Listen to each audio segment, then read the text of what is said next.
Hey everybody, Alucard 2089 here again. This is Thursday night, and so we're going to be playing just one game tonight actually. It's going to be Castlevania, the Adventure Rebirth, and as you can see, we're not outside anymore. So I got everything hooked up and ready to go in here. Finally got my decomp switch and everything over here. You can't see it, but got everything hooked up. The CRT and my TV in front of me. Second output is going into the RetroTink 2X Pro, into the capture card, and into the computer. And then I've got my live chat screen up here on my big TV. So it's pretty cool. I like how it's set up. The lighting and everything is not perfect right now, but I'll definitely have to invest in some more lights and stuff like that. But it won't be a big deal. I think it looks good enough for now. It's definitely coming together. Uh, got some lights in the background here, my light up switch dock, and my PlayStation lights back there. I think it's looking pretty good. Um, but just to talk about this game a little bit before we get started, this game actually only released digitally on the original Wii on the eShop. It was a WiiWare title, and Konami put out the Castlevania one, a Contra one, and another one that I can't recall off the top of my head. But this one is actually a remake of the Game Boy game Castlevania: The Adventure, and it's really good. I've never beaten it, but it's a really solid game. It plays just like the old 2D Castlevanias, up through like Castlevania 4, like those style of Castlevania games, not the Metroidvanias. Um, there's a couple of different things about the game that makes it harder. You can go into the options and you can change it to where change how many lives you have, and I think the highest it goes is 10. So it's pretty hard to beat with 10 lives. I think I can usually get to like level 5 or something like that, and then I end up losing all my lives or something. You know what I mean? Um, but we're gonna try to at least get pretty far into it tonight, and so here in a second I'm gonna go ahead and turn that on, and we got Mellow Wolf 38 here, man. What's up? How you doing tonight? Got my Wii remote here, and I am going to be playing this actually on the CRT. So let's turn the Wii on, and we switch to the gameplay screen here real quick. Turn my TV on.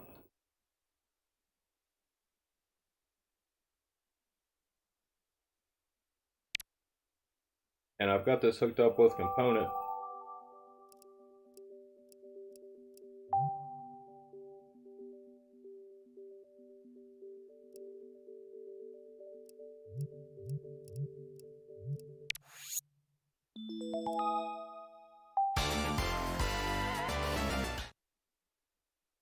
Alright, got the game up now.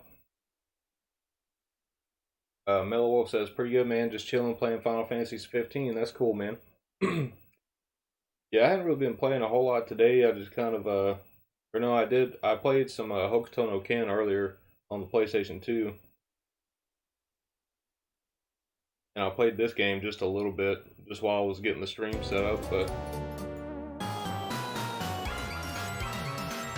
I'm just kind of double checking, making sure everything's good. Looks like everything's running smooth so far.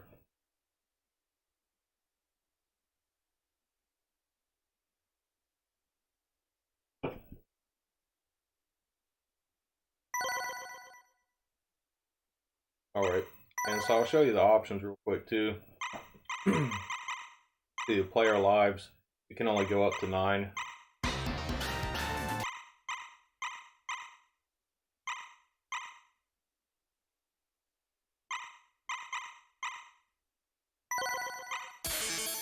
We'll go ahead and get the game started.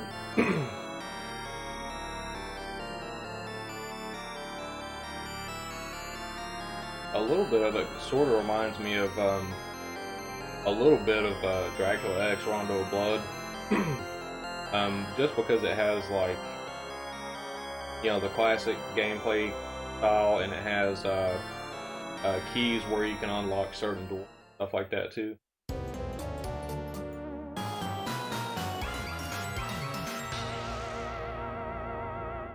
But I've had this game for so many years, probably since like 2009 or something like that, and I probably haven't played this as much as I should, but I haven't been able to beat it. It's a tough one. And you also have time limits too on your on the levels. You can see the timer in the bottom counting down.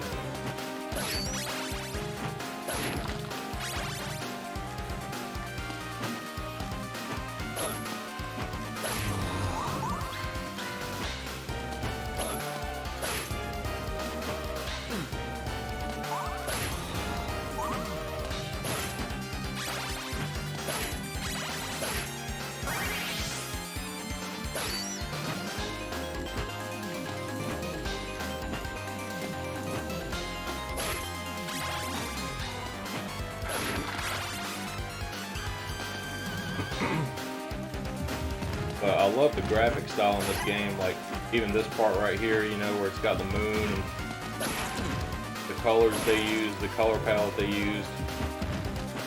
You know, the sky looks kind of gray, blue, and green, you know. Keep falling down, but there's an area up here that you can get to. There we go.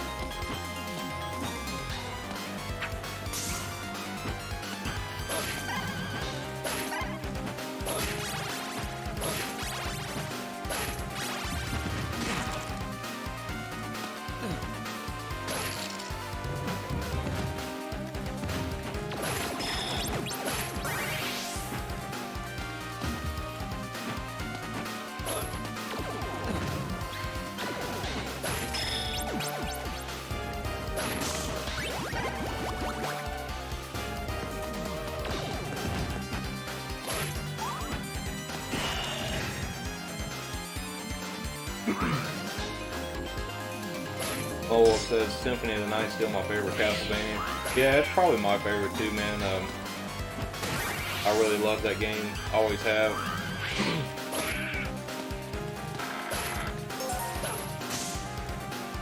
And we just got a key there so you can unlock this door. The only thing that's in here is a couple of big hearts though, but there are other doors that have like hidden paths and stuff like that in them.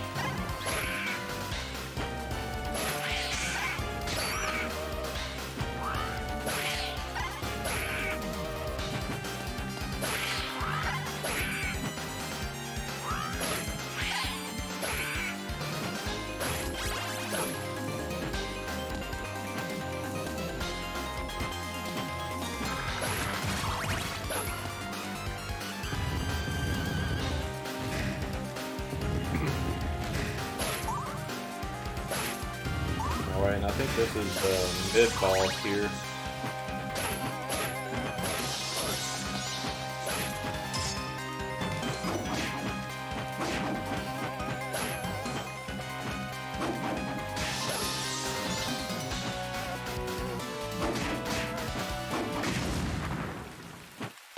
Alright, got him pretty quick.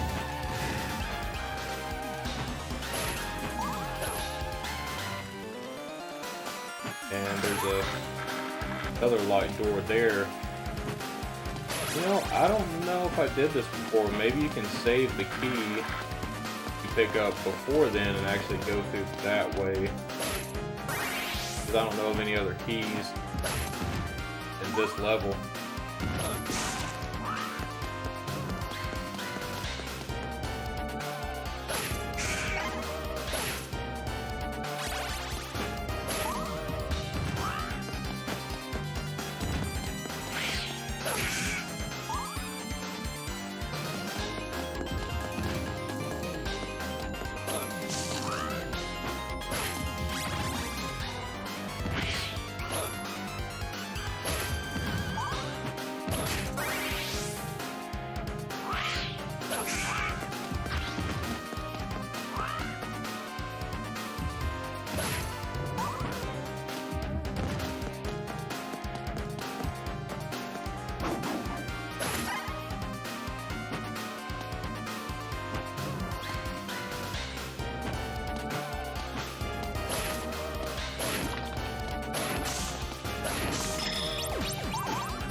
points there and some parts.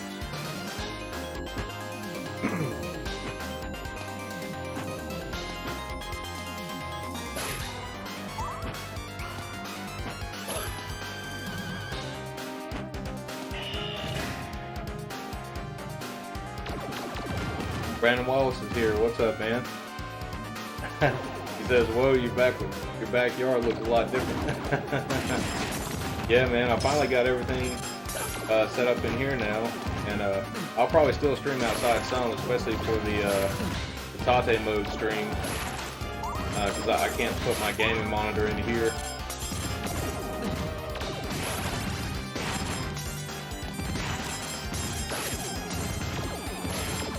But definitely like it so far. I got that G-Comp switch, and I've got my my composite switch hooked in to the G-Comp switch as well, so I've got it all running through that one device and into the CRT and the Retro Tink. And I'm playing on my CRT right now, actually.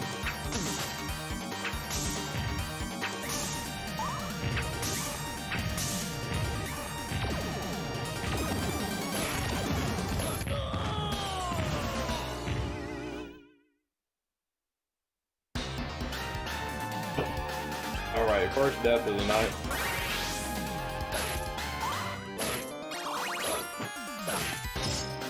No, my Wii is not modded, but I do want to mod it here pretty soon. I might actually look into that this weekend. Let me change screens real quick, and I'm gonna grab a game real quick.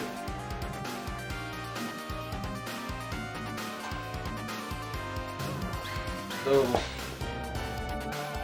a few days ago when I was in the retro store, I found a copy of Captain Rainbow, the Japanese import, Japanese exclusive game.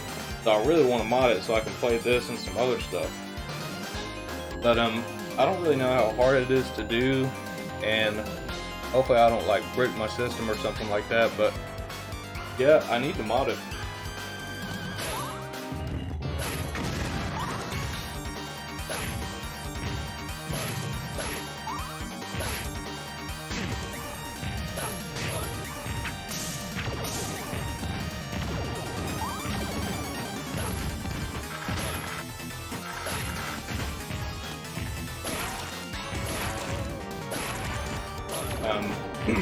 I guess one good reason to mod it is probably, you know, like this game, you can't buy it anymore, and some of the other Wii games that were digital only, so it'd be a good way to get them because you can't buy them anymore.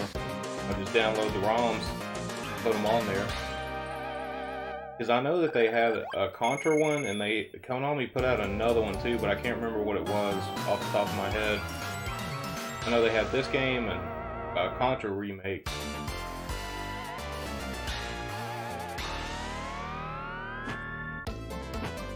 Oh, Gradius, okay. I bet that was pretty cool.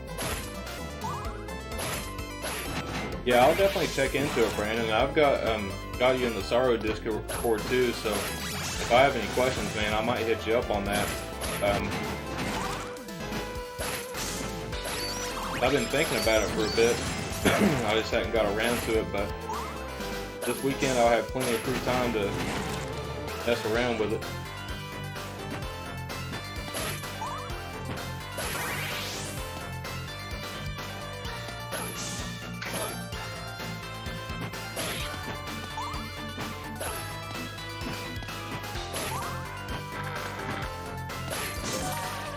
Alright, we got a key. I'm trying to remember, I think the farthest I ever got in this was the 5th level, if I'm not mistaken. I think it was the 5th level.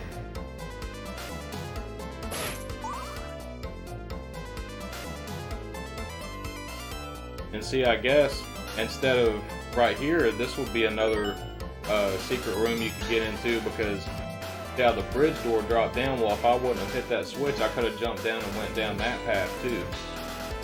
But it blocks the path, you know, once that bridge comes down. But I definitely want to spend some more time with this one. And when I got my G-Comp switch and everything and got things hooked up, you know, I was just kind of testing things out. And this is one of the first ones I tested on it. And, you know, I just got the HD Retrovision cables for the Wii as well. I replaced the ones I had with these because I had just like some like crappy component cables for the Wii. And it did make a difference. It does look better on this than the other component cables. But what I did is I had everything hooked up to my 4K TV as well at the time, and so I can see everything, you know, side by side now, you know, with like the CRT and on a flat screen, and like it looks so awesome on this TV, man. I can't even explain it.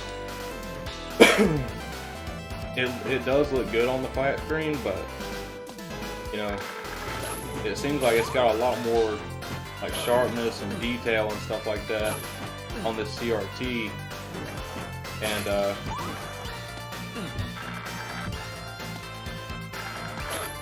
just being able to stream like this and play, you know, on the CRT at the same time, it was definitely worth the money to get that G-Comp switch and all those cables.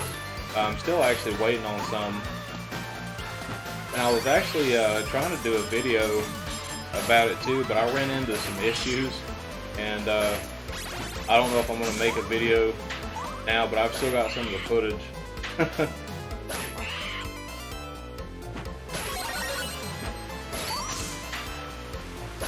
But I'll definitely have another video, hopefully tomorrow or the next day, because I know that I'm getting my next game box from Kitchoryukin, and it should be it should come in the mail probably tomorrow or the next day, I'm hoping. So I'll definitely have a video on that.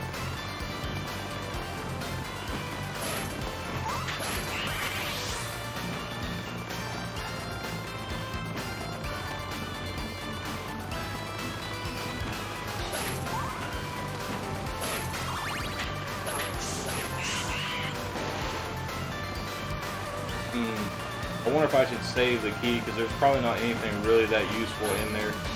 I'm going to keep going and see if I can find an alternate path or something.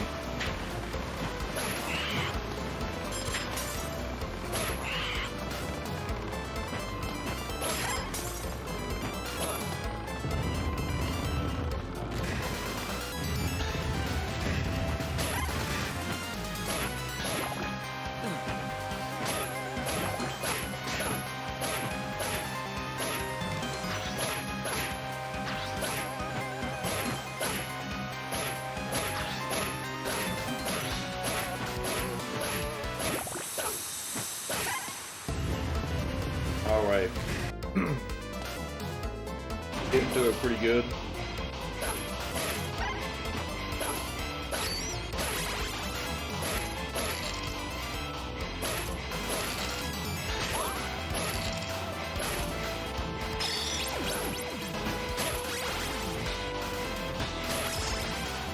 Oh, I didn't mean to grab that. I lost my key. I thought it disappeared.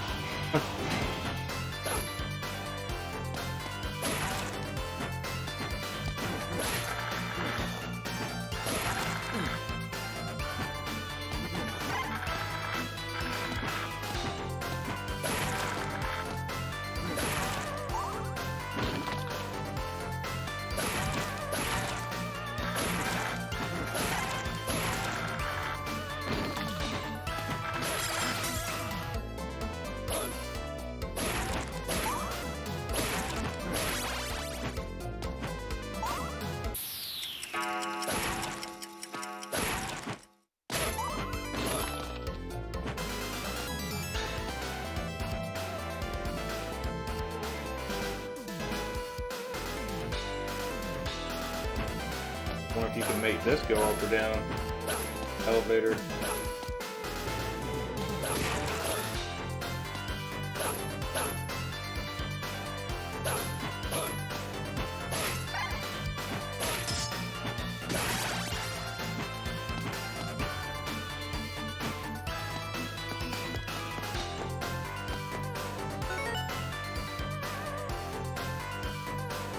Alright, yeah, thanks Brandon, I definitely appreciate it, man.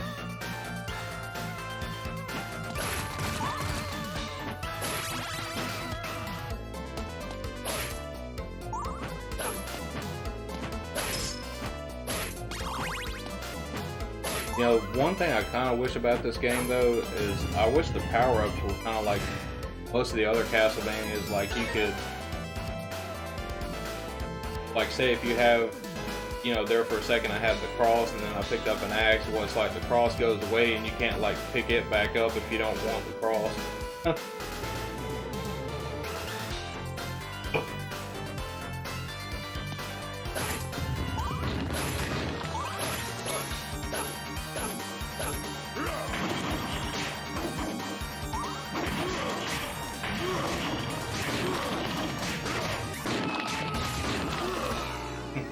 I figured that would happen. I only had like one life bar.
Alright, we got the second dude down.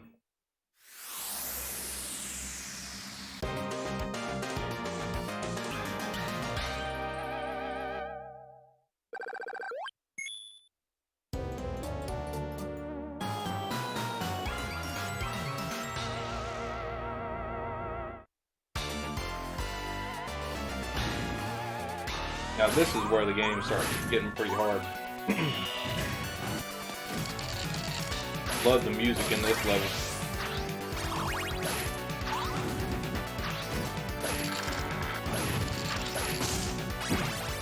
So like, even though I've never beaten this one, like, it's a really well-made Castlevania game.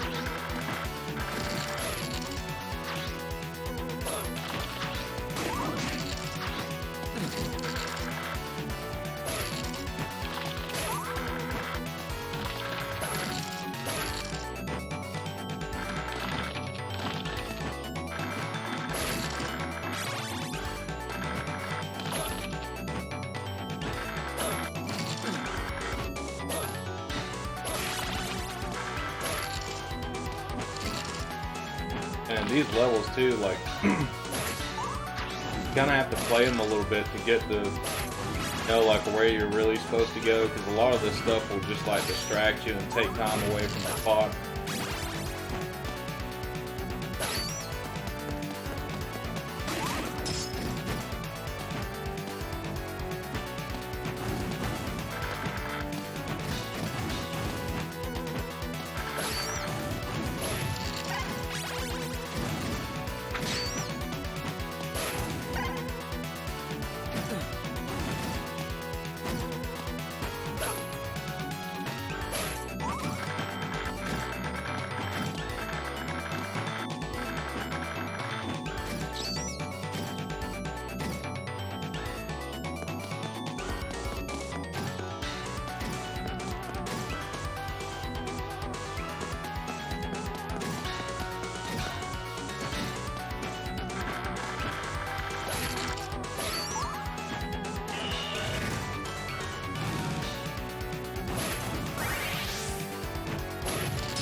doing too bad so far. I need some help, but well, guess not now. Start over.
Man, this gets pretty brutal. Crack another beer open real quick.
Alright, getting a little bit too hasty.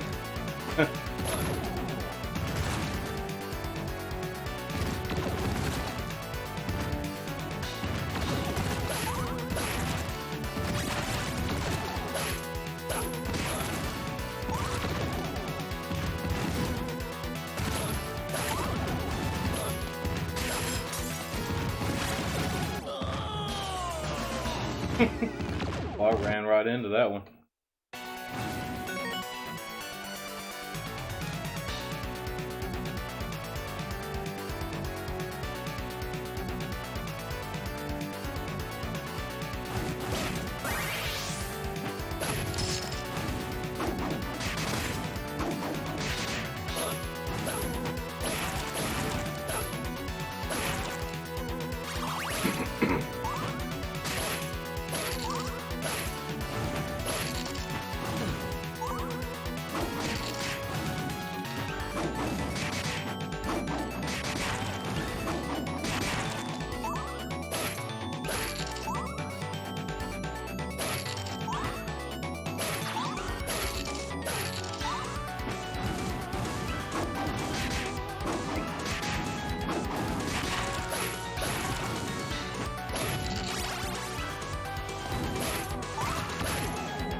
I doubt I'll be able to finish this game tonight.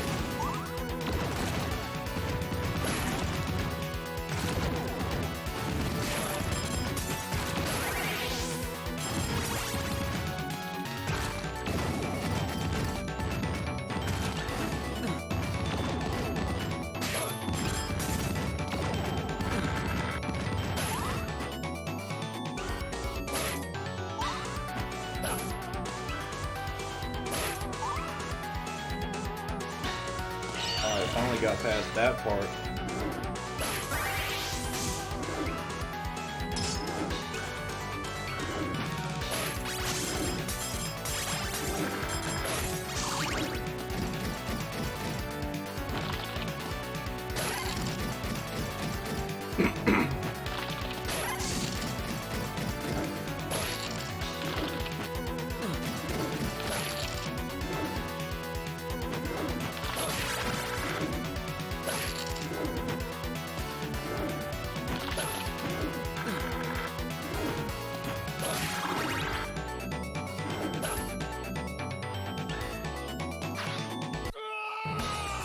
Oh man.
Right.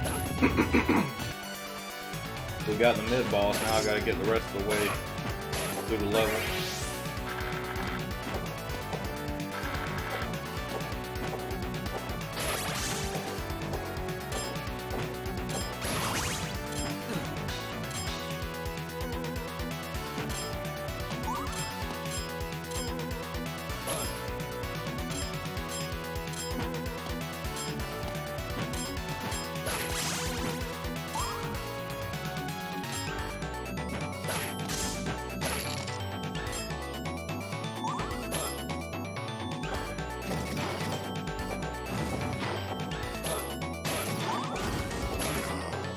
Got some ectoplasms in here.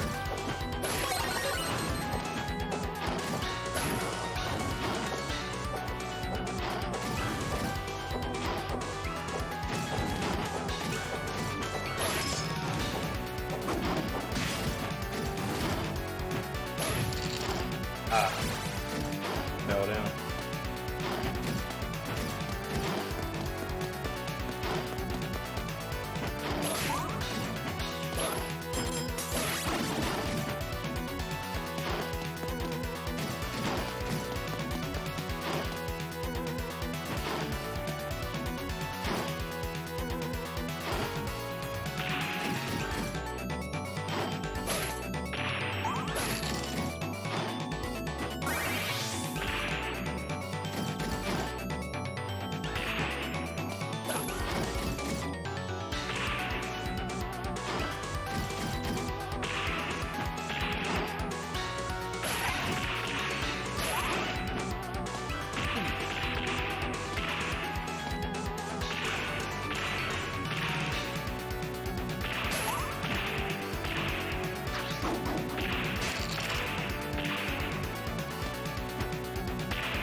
Alright, which way should I go? Up here or down here?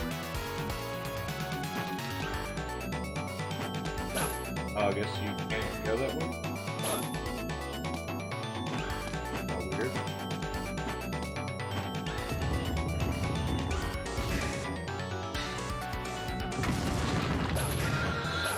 Alright. That's a badass looking ball.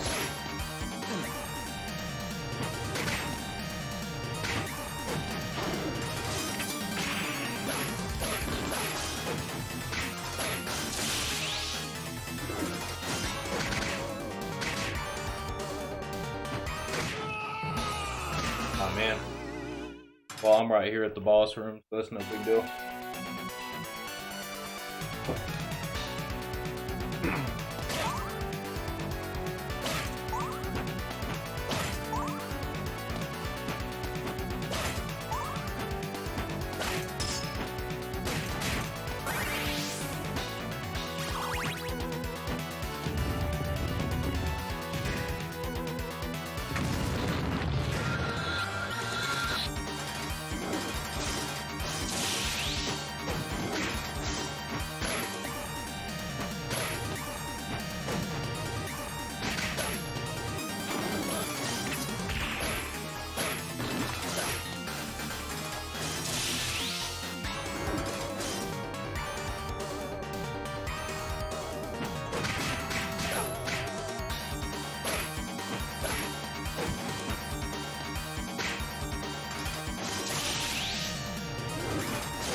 Alright, we got him that time.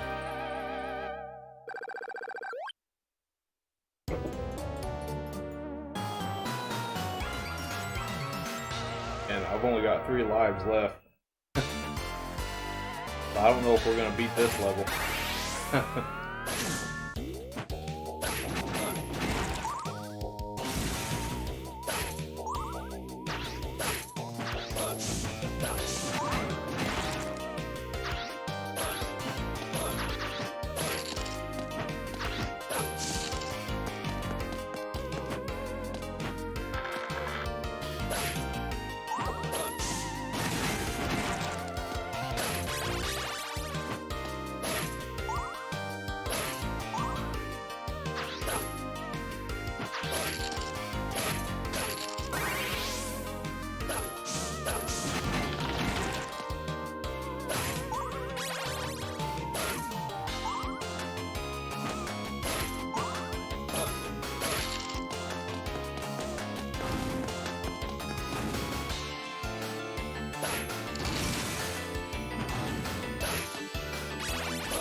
Oh, I didn't see that chandelier up there on that side too. I could have hit that one and killed the whole stack of those at the same time.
Mellow Wolf says kids these days, man, they don't appreciate the classics. Yeah, that's very true, man.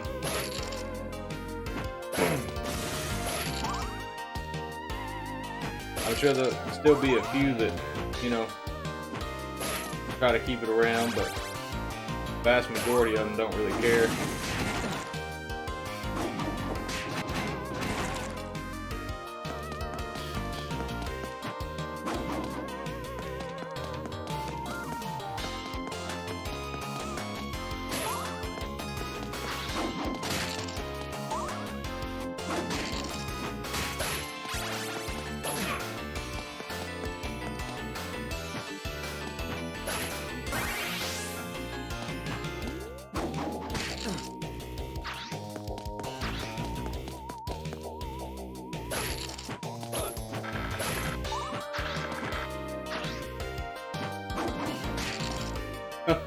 God, I can't believe I avoided that.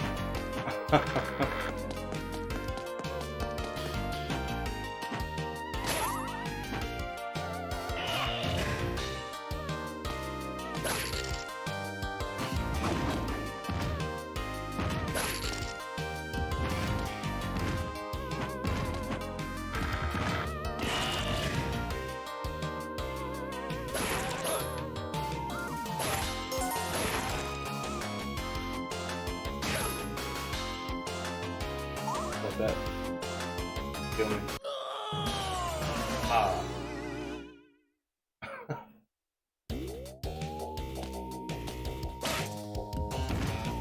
Ah.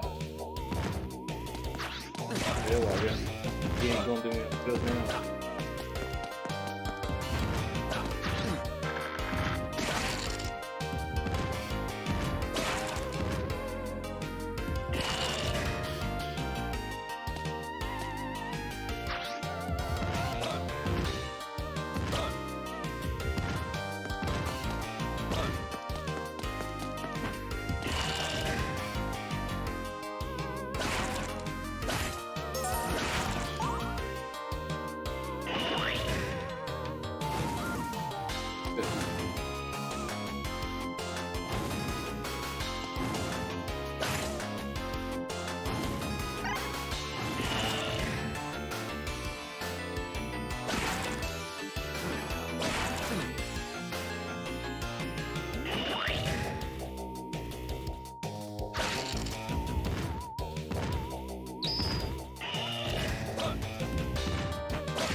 Great.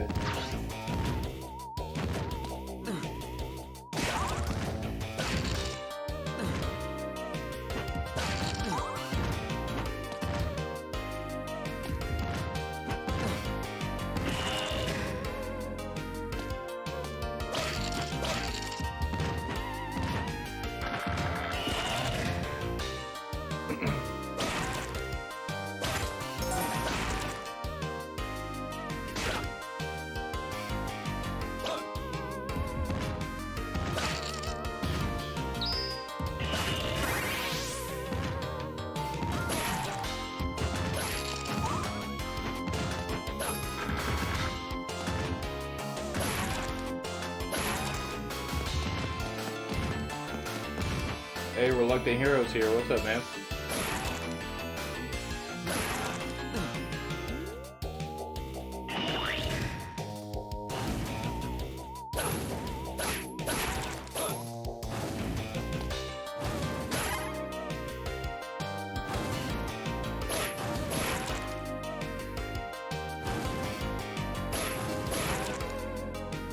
Sub weapon would really be nice right now.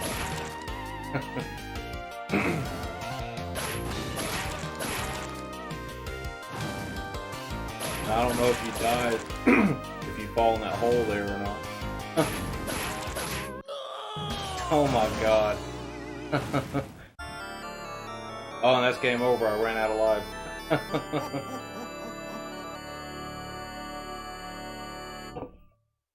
I didn't think I'd last too long, but got to, well, not even halfway through 4th level.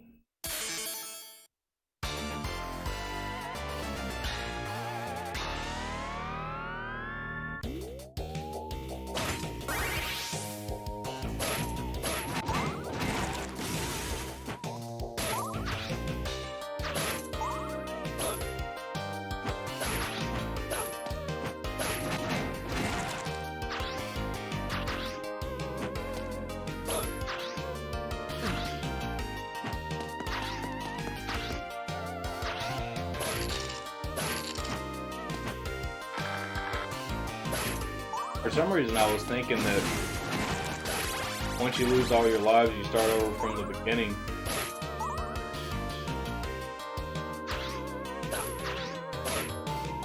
Oh no, I know what I was thinking of. I know what I was thinking of. Because,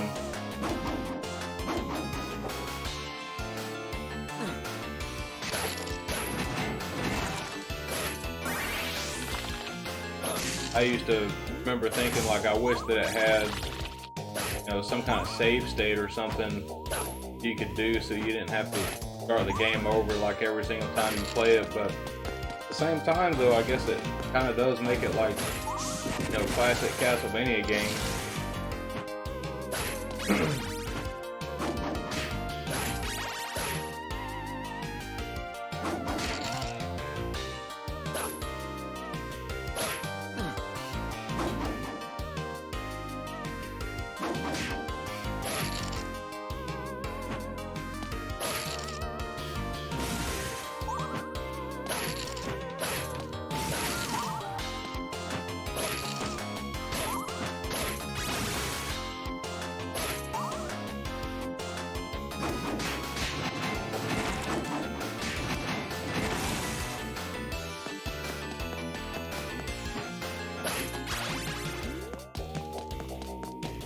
Yeah, definitely.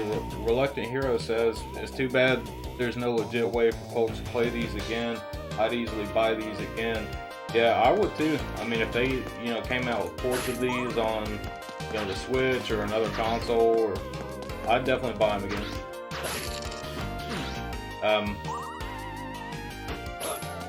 But yeah, I mean, you know, the eShop is going for good now, so.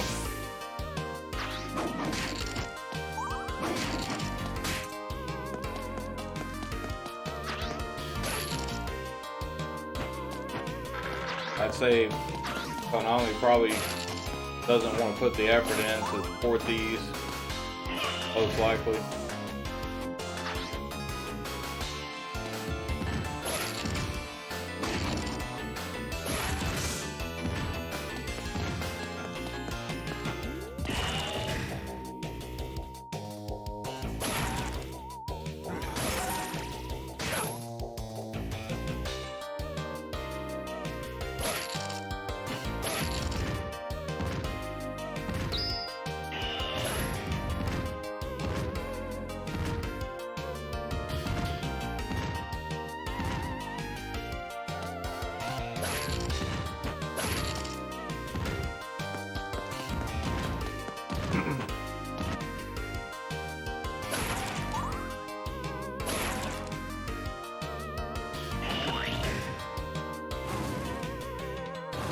Damn, I still don't have any sub-weapons.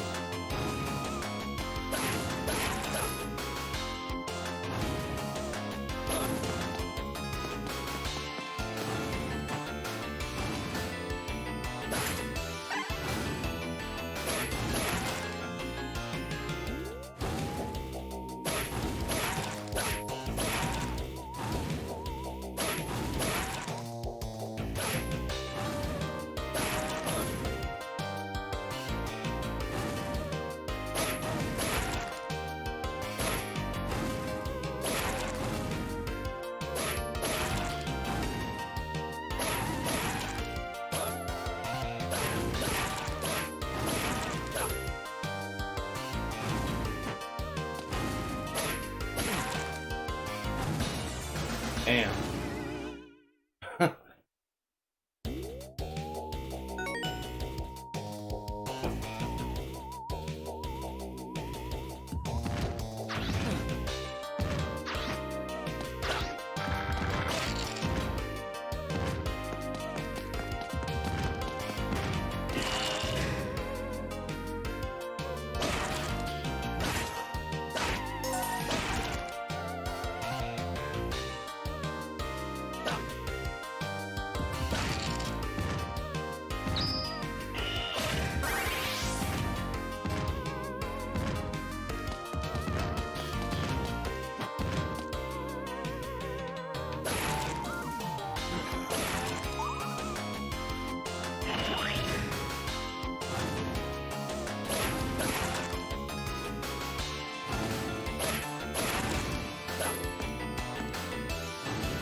Alright, I finally got past that room.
I don't even know how many stages there are in this game.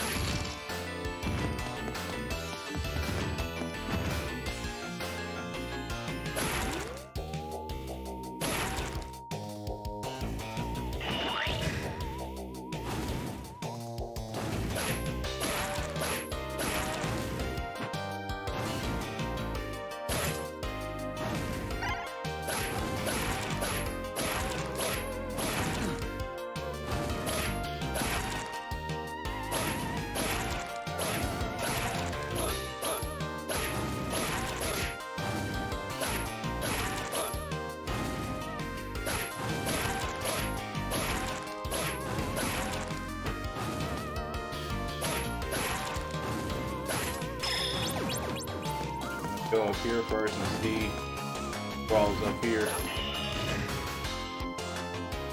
Oh, that's a completely different room.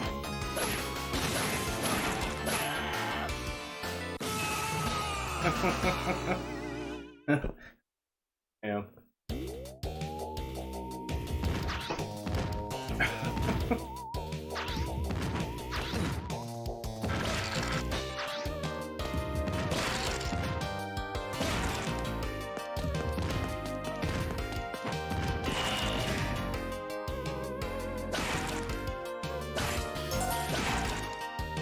It's just weird because it's like, you know, all these rooms, it look like they have like other ways you can get to like other parts of the room. like on the top, you know.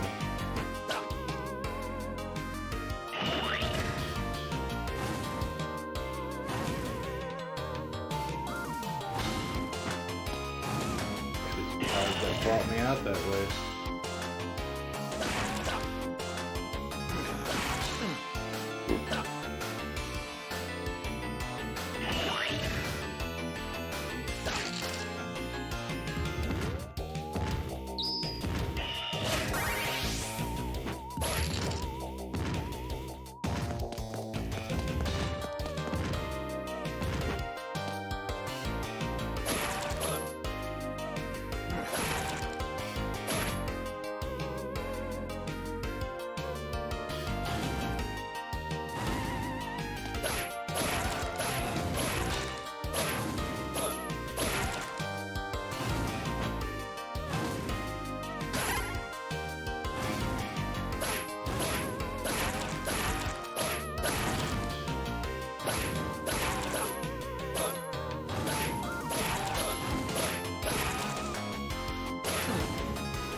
This part's tough.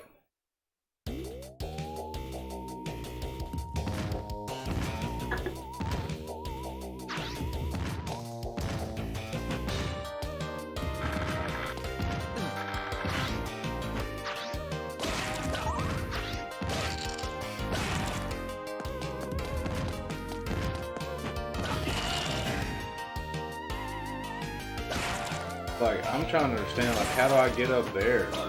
Like, on that part.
I don't know if I should try to go back up here or not, but...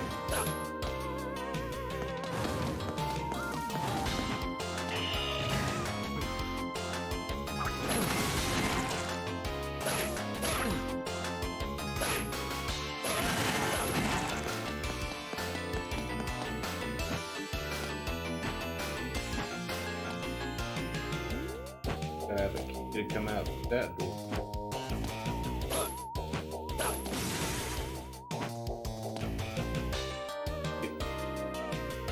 You gotta have 2 keys to get through that one. The one below where I'm at right now. You gotta have 2 keys to get through there. What the hell?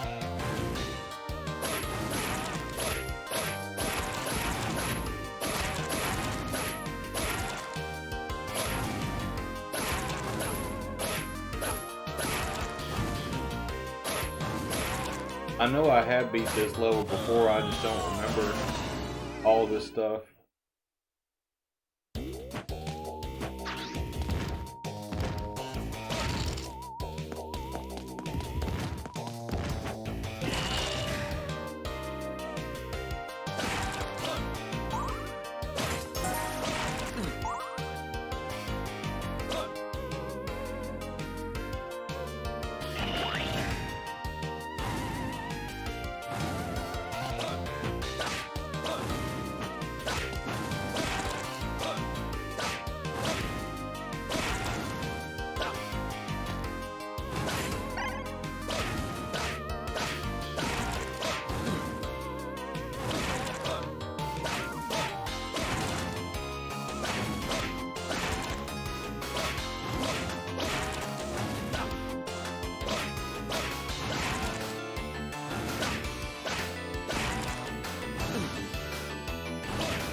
I was gonna try to keep that key and use it for one of those doors, but I guess I have to get this power up over here before I can even get past that part.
Alright, y'all.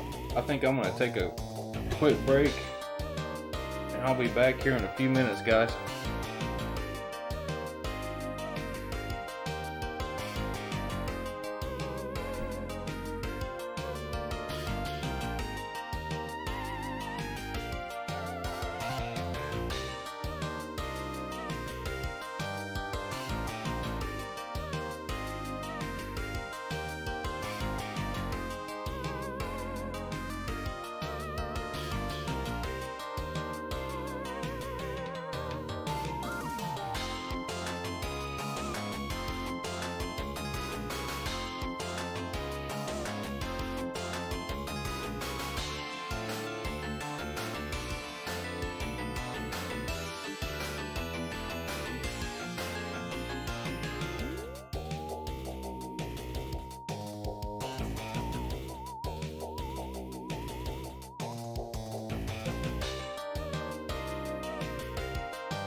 Alright guys, I'm back. Had to grab some more beer. If you're drinking tonight, cheers.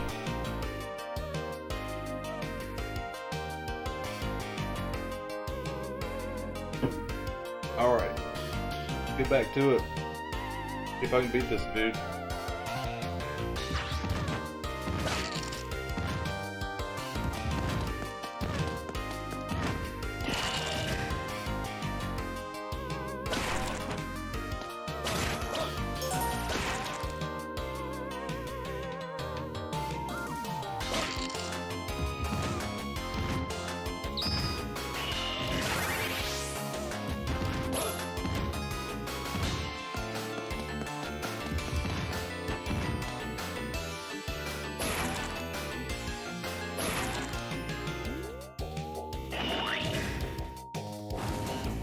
But yeah, I do plan on getting some better lighting and stuff like that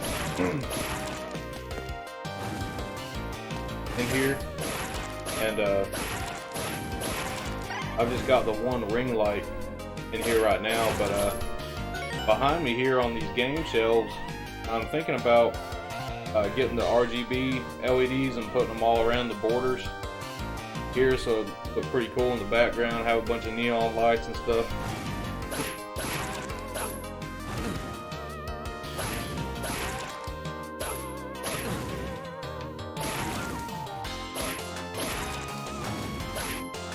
And I kind of like how I've got it set up now, because I've actually got the live chat up here on my big TV.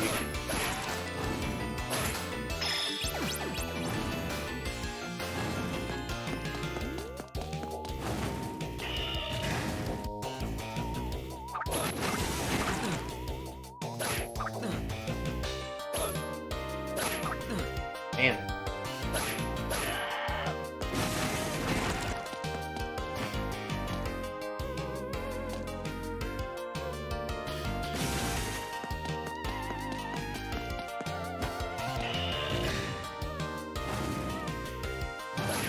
this is the same room?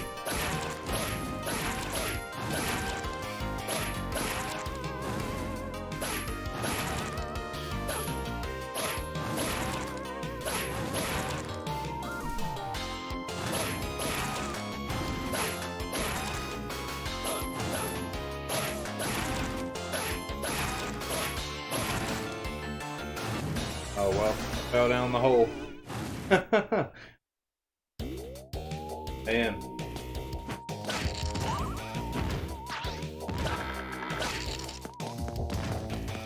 There's something I'm missing.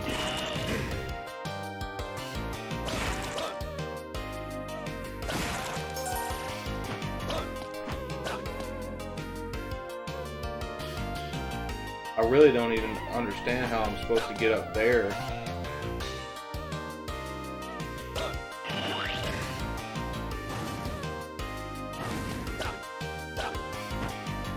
Hey, Super Boots here. What's up, man?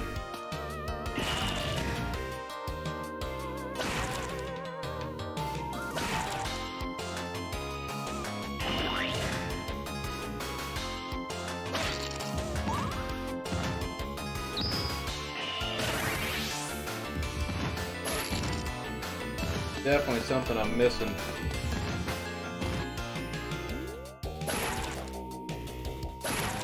I've been playing this a little bit here lately, but not like, I haven't been like getting too far in it. Like I'll play a level or two, you know.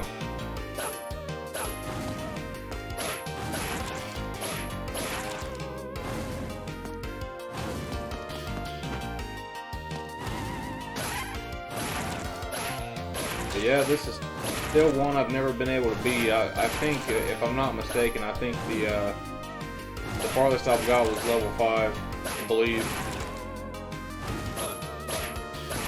Now, I don't even know how many stages there are. I think there's probably like between 8 and 10, maybe. I think I'm just going to go this way and beat this boss.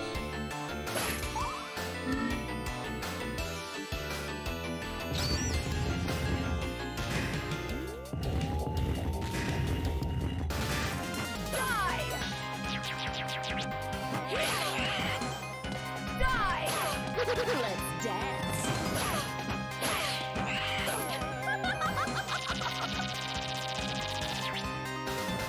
Die! Die! Let's dance.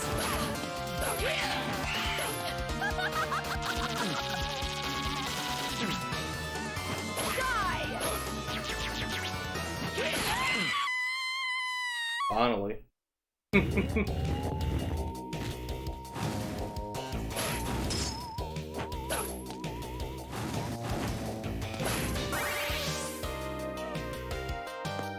Alright, finally got a damn sub weapon.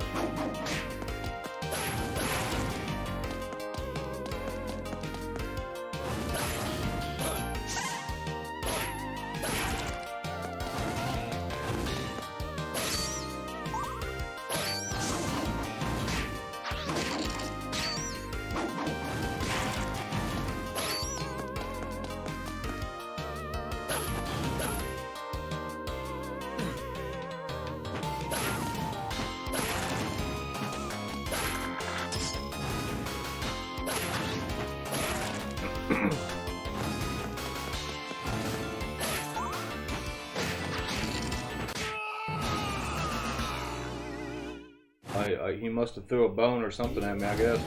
I didn't even see what that was. Oh man. Thanks, Super Boo. I forgot to change my screen over. Sorry about that.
Oh, I forgot that these guys were in this game.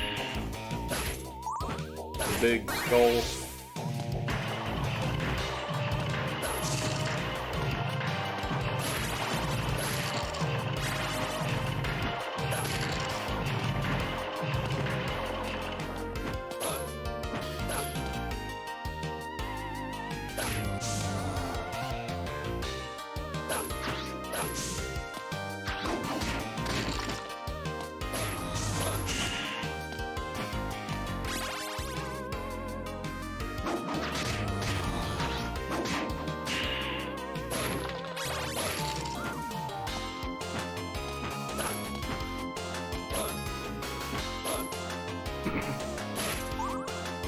Alright, we're making progress, finally.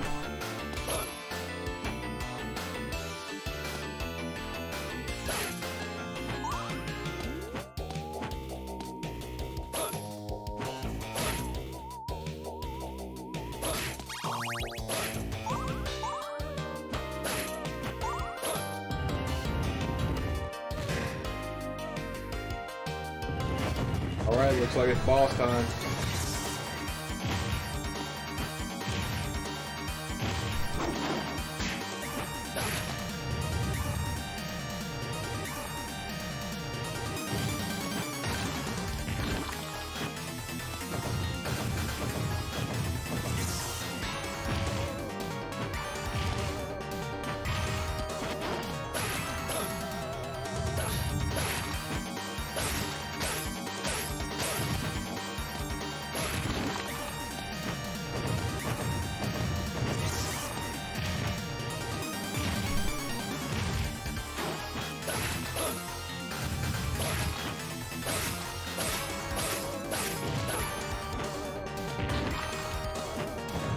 still a pretty cool boss.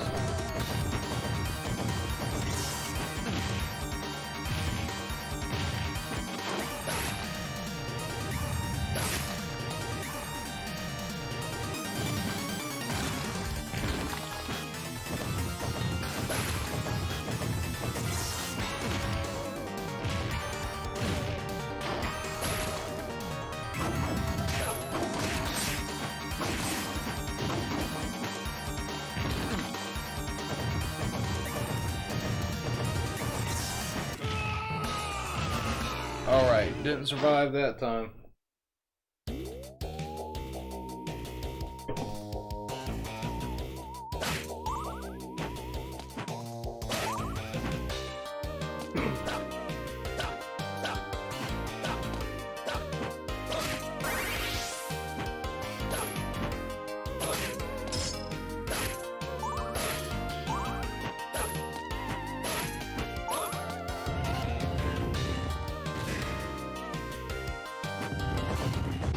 Alright, let's try this again.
If I beat him this time, it's gonna be close.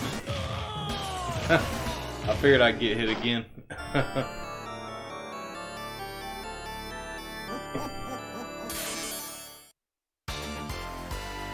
Alright, guess I'm starting back over again.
GT Bickerman's here. What's going on, man?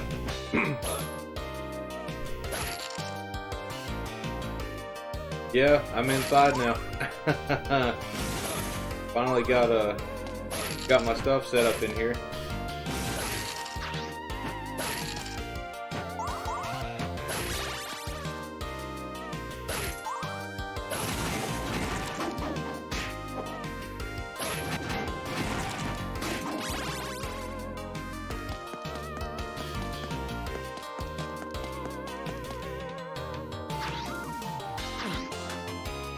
Yeah, Super Boo, yeah, it definitely is cool having like big bosses like that in these type of games. I'm gonna have to keep on playing this one until I beat it, because I've had this one for years and still haven't beaten it.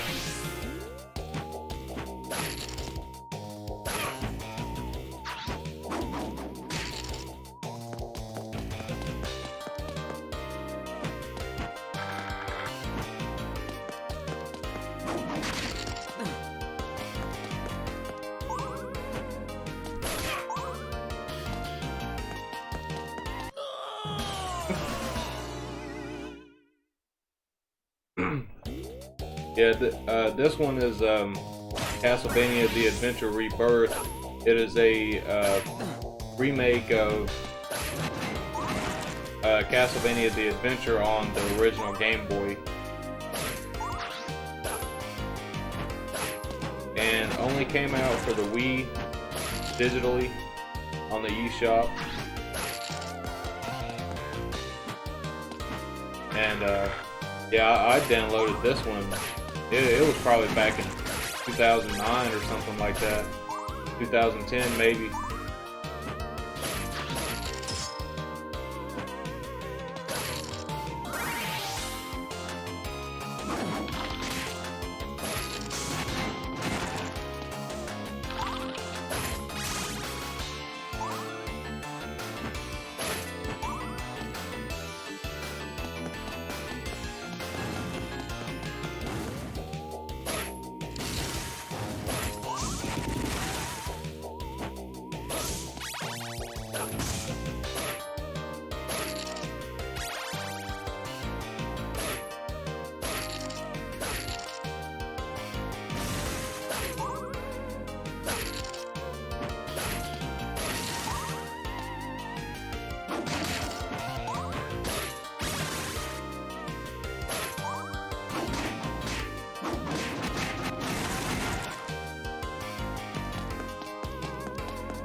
Yeah, this music's a lot different from the from a lot of the other stages.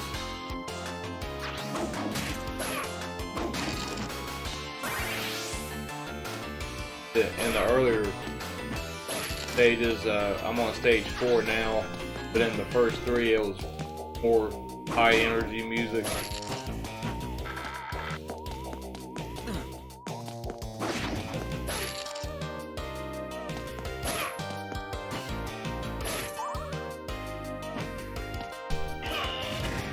Alright, finally got into here. I'm about to die anyway, just get it over with. I'll start from right there with a full health bar.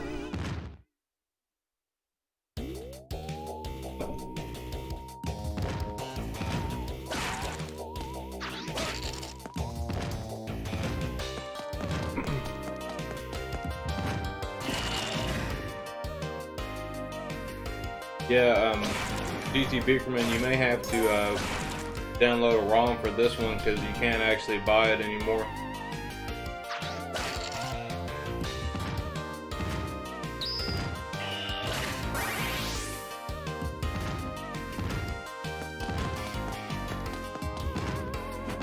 Yeah, it'd definitely be worth it, you know. Get the ROM of it.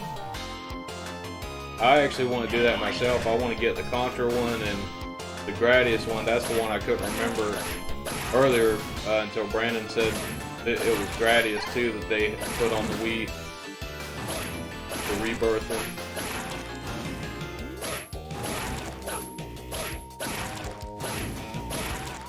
Now I wish they would have came out with physical copies of these games.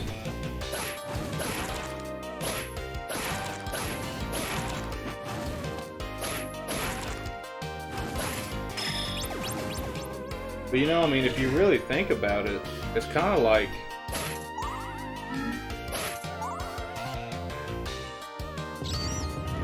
what was the last good Castlevania game that Konami actually made? It was probably this one, actually.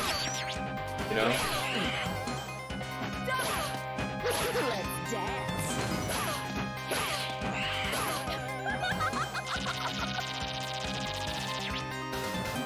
Die.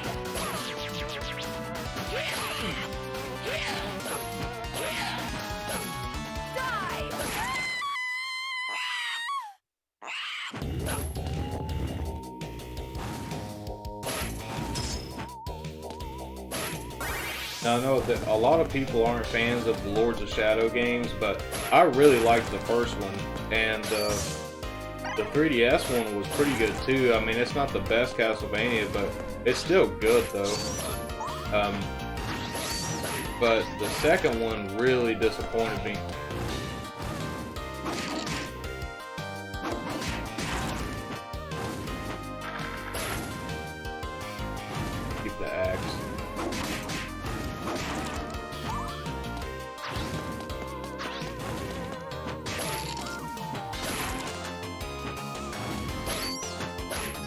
but Konami didn't even really develop those. What was that developer's name again?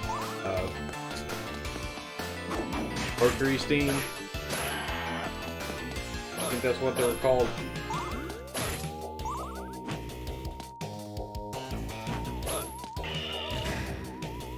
I think Konami just published it.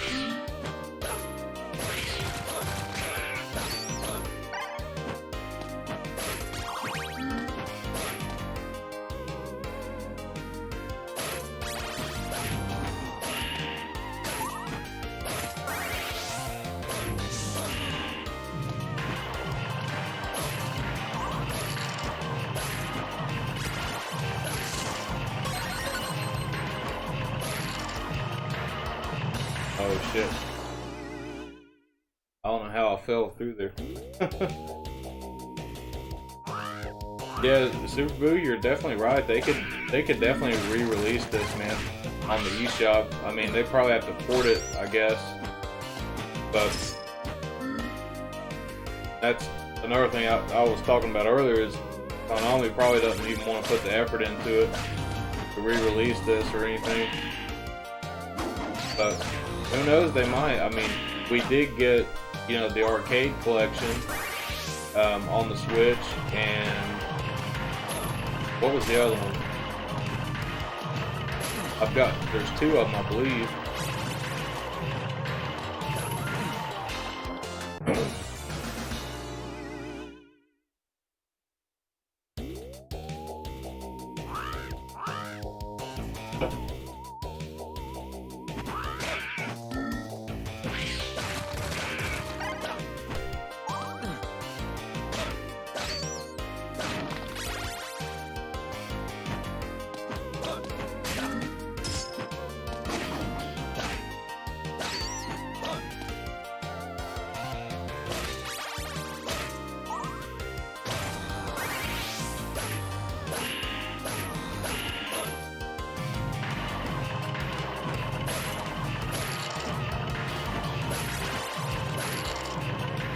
Damn it. I fell off that same one again.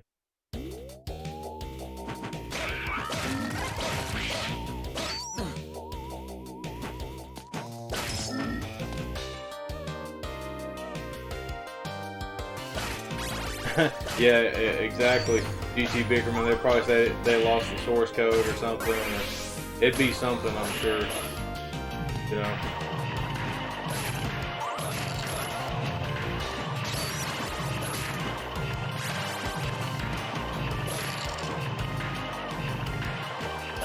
I guess I just got lucky the first time I made it through that, because it wasn't that hard the first time.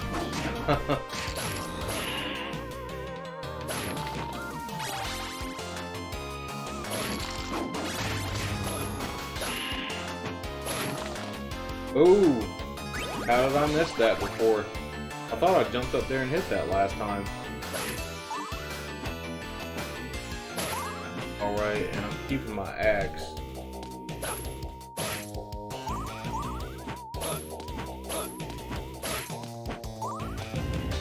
Alright.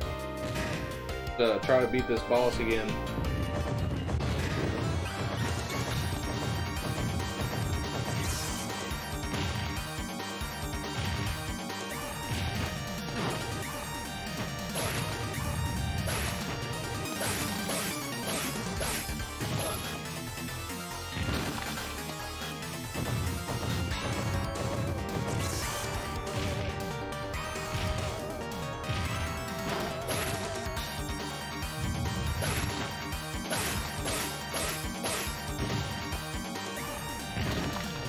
Probably 2 more times I gotta do that.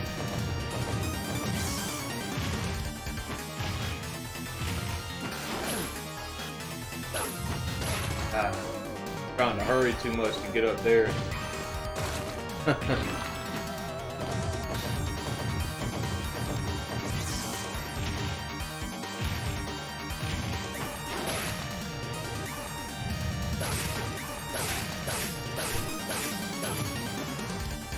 Probably 2 more times after this.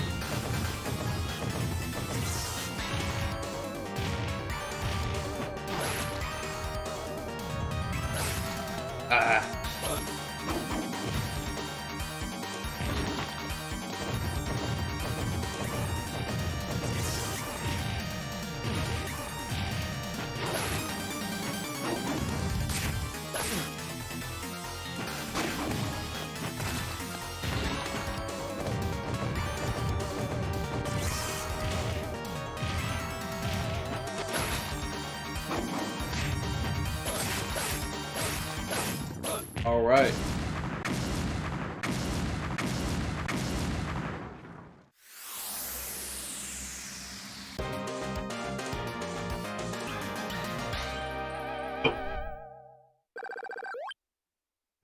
On that level 2, I like that purple in the background, like that purple light shining through.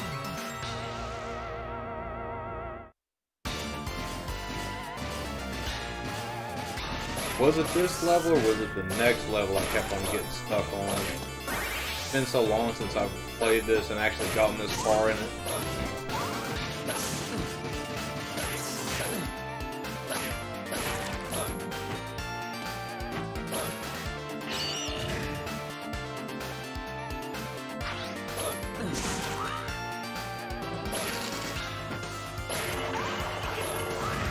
This is definitely like the library from Symphony of the Night here.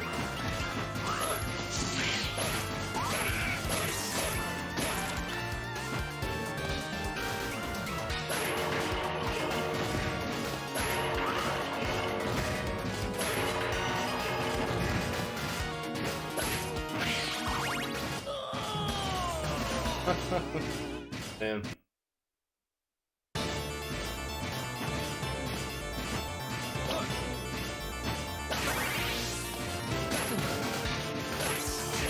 Yeah, the Wii did have actually a pretty good amount of power.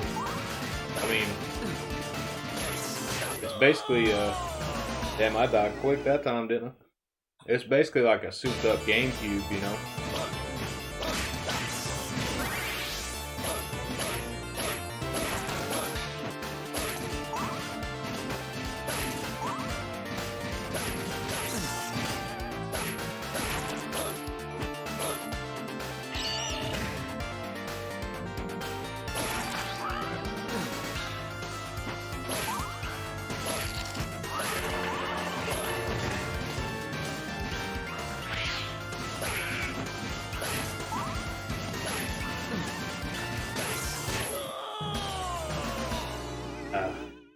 If you don't move out of the way, that guy will just fall over on you.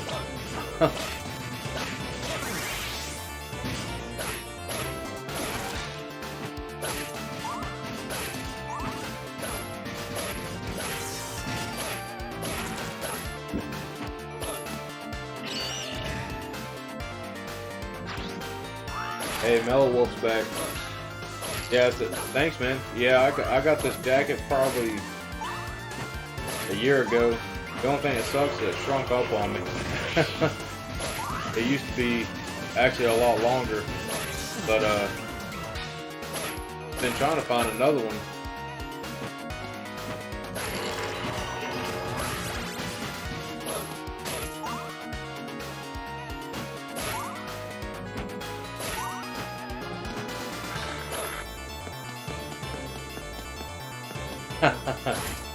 Did it shrink or did you grow? Yeah, the first time I put it in the dryer, it like shrunk up really bad. For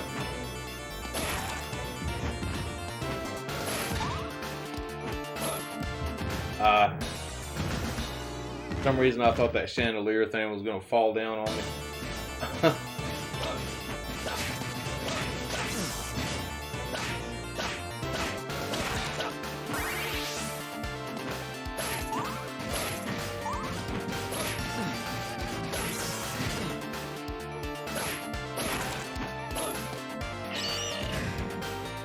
I'm glad I made it to this level before I ran out of lives, because game over now.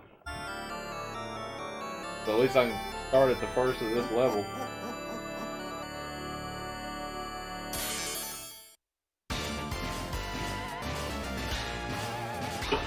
One thing that sucks is that after I turn the game off, I start back over from square one again.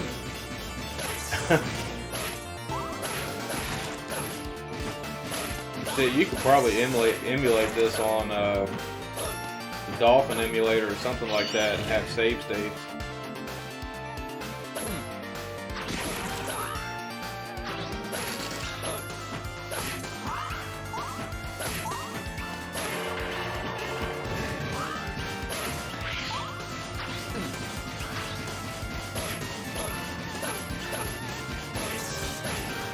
Yeah, let me pause this for a second. So Super Boo says Konami's released the Castlevania Anniversary Collection, the Contra Anniversary Collection, and Arcade Classics Anniversary Collection on the eShop so far, it looks like. Yeah, those are the ones I forgot about, because the only one that I don't have so far is the Contra Collection. I've got the Castlevania one and the arcade one, and then the arcade Classics Collection has Haunted Castle on it, which is a Castlevania arcade game, and man, that's probably the hardest one I've ever played. It's like, you know, Ghouls and Ghosts hard, like, but Castlevania, probably even harder. Like, it's just ridiculously hard. Now, I've died twice there in that same spot. GT Bigman said, just leave it like old times. Yeah, I mean, it is pretty cool, you know, how it still, you know, tries to, you know, stay old school, you know. But I mean, some parts of this game kind of remind me of Rondo of Blood, because it has the doors that you can unlock, like the keys you can get and the alternate paths and stuff like that. So it seems like it combines, you know, a lot of stuff in here, because I mean, it is a remake of the Game Boy game, but I can't imagine that the Game Boy game is like this. I've actually played it on my 3DS. I've got the download of the Game Boy game, but I think I think this is probably more of a reimagining, I guess, than a remake or whatever.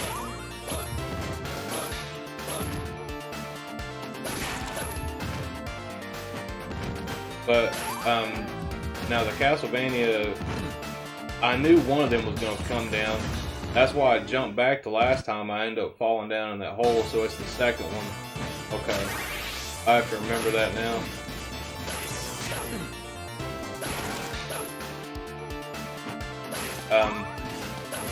But yeah, so anyways, I got the Castlevania collection mainly to have Castlevania Bloodlines, because I've always wanted that game, and I've never played it, you know, on the Genesis, so I figured, well, that's a, you know, good way to get that game for pretty cheap.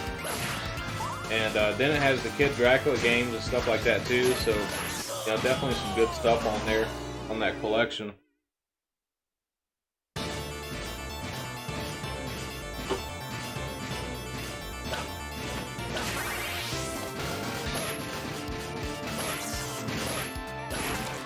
I gotta start being more careful with those guys, because they keep on getting too close and falling down on me.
Alright, getting back up to this part here. This is where I died last time.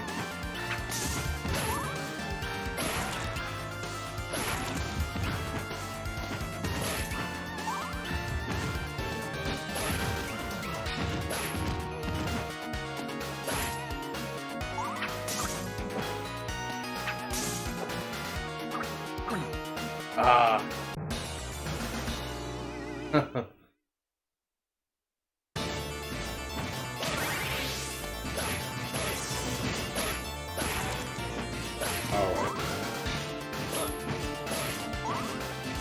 So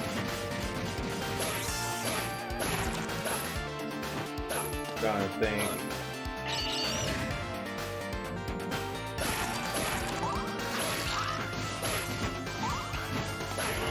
I really need a better sub weapon than Holy Water right now, but can't remember if any other sub weapons pop up between now and then.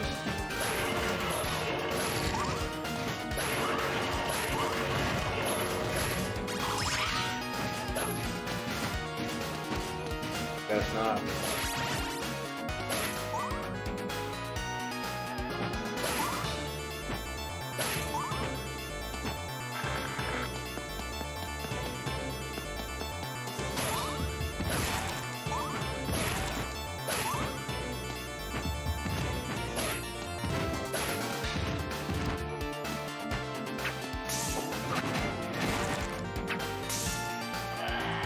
There we go.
Yeah, I got my axe back.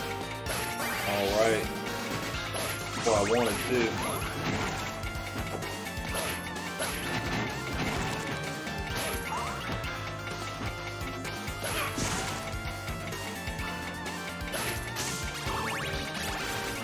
GT Bigman says, to the bottomless pit you go. Yep.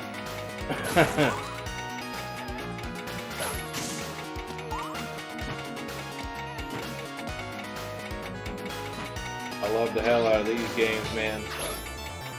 Castlevania, Mellow Wolf asks, is that the light up Zelda Switch dock? Yeah, it's yeah, it's that one. I just got the Mario thing in there instead.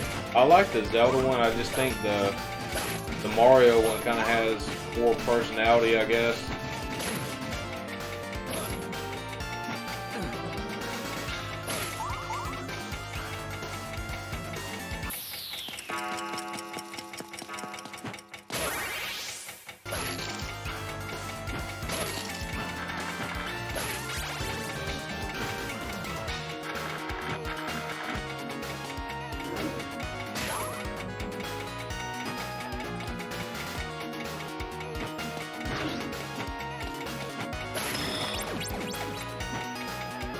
Okay, I guess that was actually a good idea to jump all the way over there. Sometimes you don't know. It might be more of a trap than anything else sometimes, you know?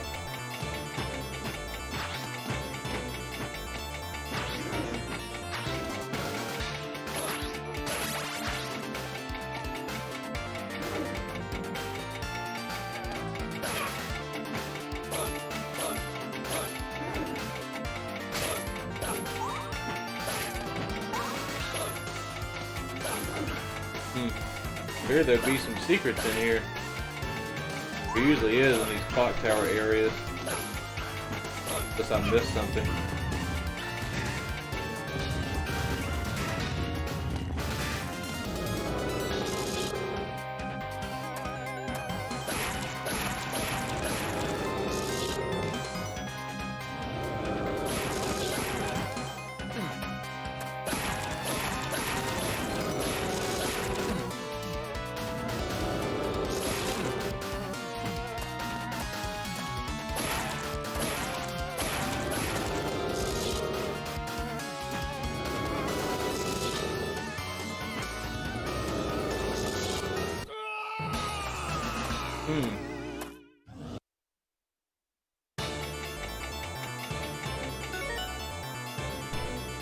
Alright, I'm gonna crack open another beer real quick.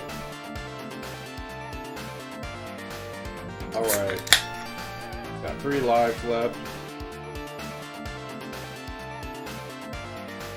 And this is only the mid-boss.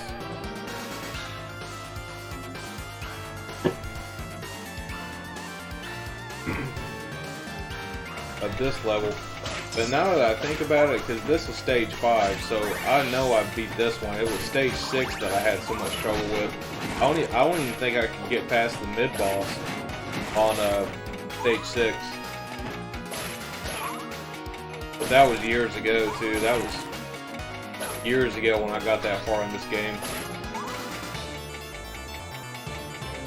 Oh, there's a door up there.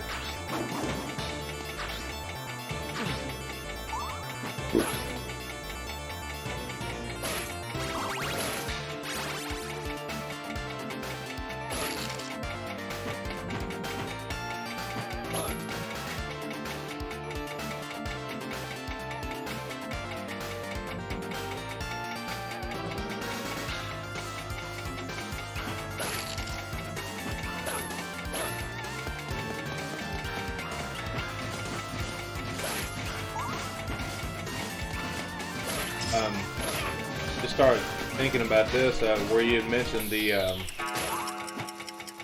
that light up dock, Mellow Wolf. They actually made a Pikachu one too.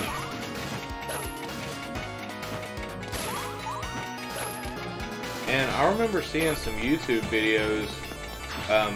There were people trying to make their own like custom like plates for it, and it was really hard to get it right. There was one guy, he did like a really in-depth video on all the stuff he tried, but it'd be cool if they started making like more faceplate things for it.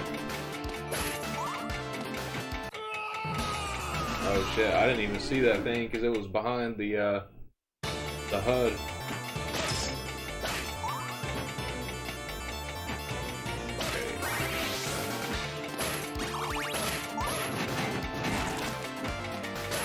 There's the thing. Alright, so let's try to get up here then. See what's up here. Now I know where the key is. Ah.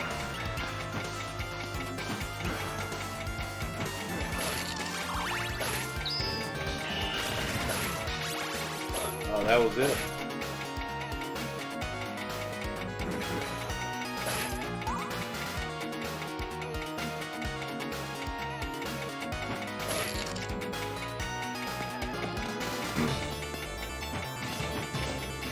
Clockwork Vania.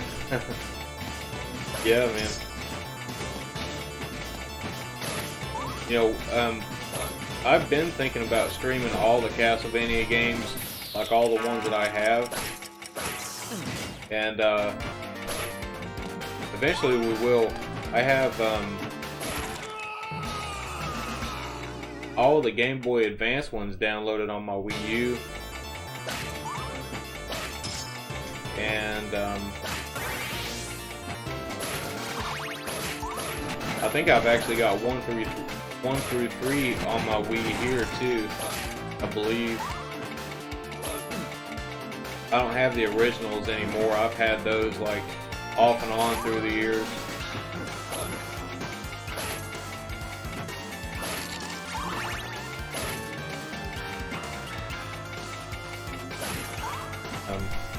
But I've streamed Saturn version of Symphony of the Night and Rondo of Blood.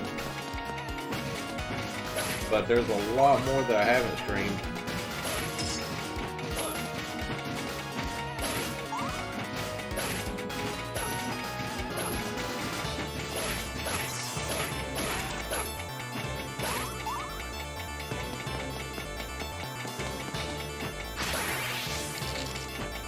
And we could do Bloodlines, because I've got that collection too on the Switch.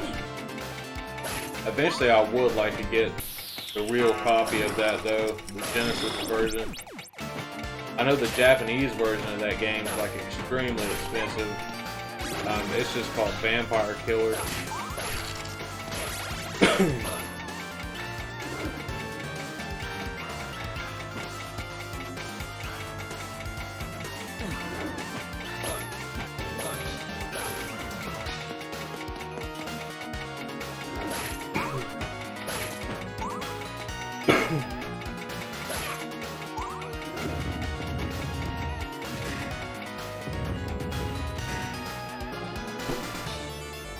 Really wish I had another sub-weapon besides this clock thing because it doesn't really do anything.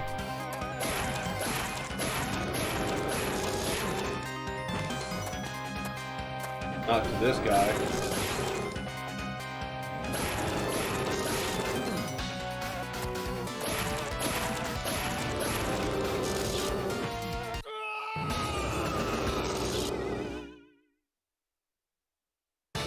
GT Bigger Mask, what controller are you using? I'm just using just a regular Wii remote, just a black Wii remote sideways.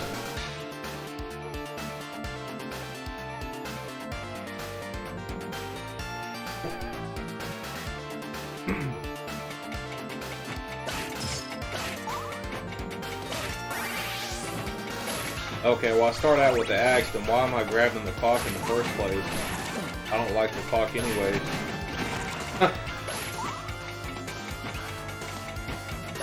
Probably just wasn't really paying attention.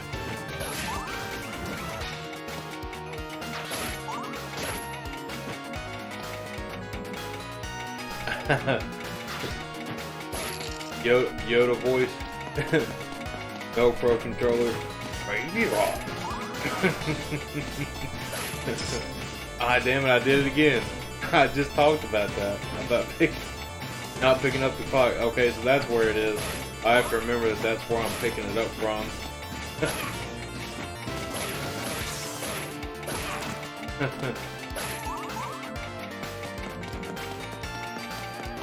But yeah, when I do these streams and stuff of where I'm talking and like I'm not really paying attention to everything, I guess, as closely as I normally would.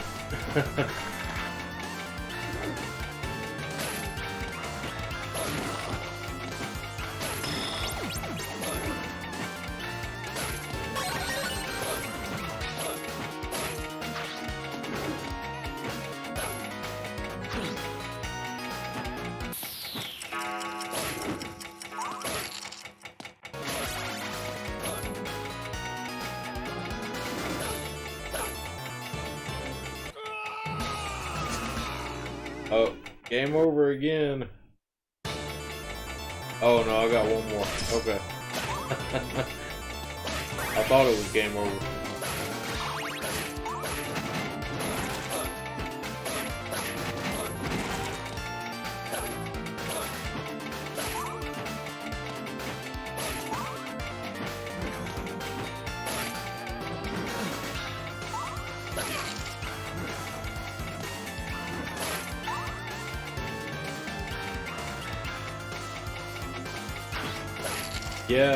Yeah, this game definitely doesn't really get a whole lot of recognition.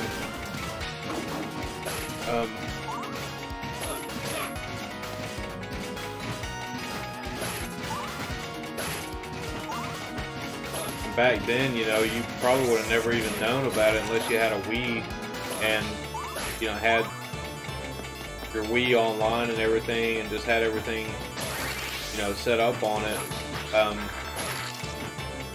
Because I had never heard of it, you know, like even online or anything like that. I actually just found it through, you know, just scrolling through games on the eShop. And when I saw that there was, you know, like a Castlevania, I was like, what the hell is this? Like, I've never seen this Castlevania before, and I had to get it, you know. And then I looked it up, you know, and started doing actual research on it, figuring out what it was, and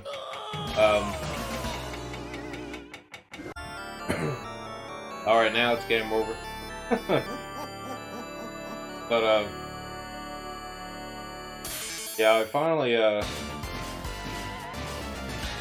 once I saw it, I knew I had to get it, because I've kind of been, like, obsessed with Castlevania for ever. Like, and I still kind of am obsessed with it. It's probably one of my favorite game series there ever has been. I mean, I just always have really been into it, you know. And I was actually really surprised, you know, when I saw this. I was like, nobody's talking about this game at all. Like, I've never even seen anything about it online or in magazines. Back then I used to get magazines.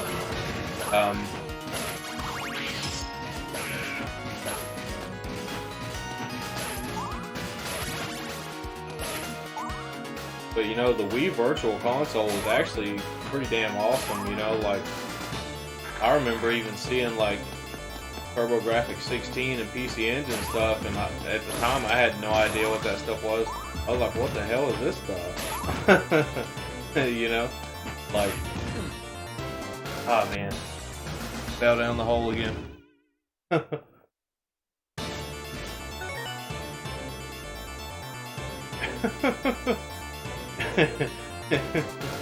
Green Fit Masters here. What's up, man?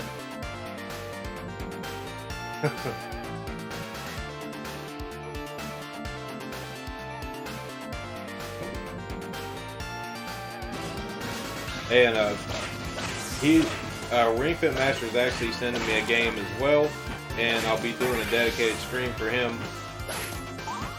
He's actually sending me a copy of Paper Mario's 1,000-Year Door, and I've never actually played it. I've been wanting to for years, but it's getting up there in price and everything now. And he has an extra copy of it that he's actually sending to me, so we're going to be doing a dedicated stream for him here pretty soon once that comes in.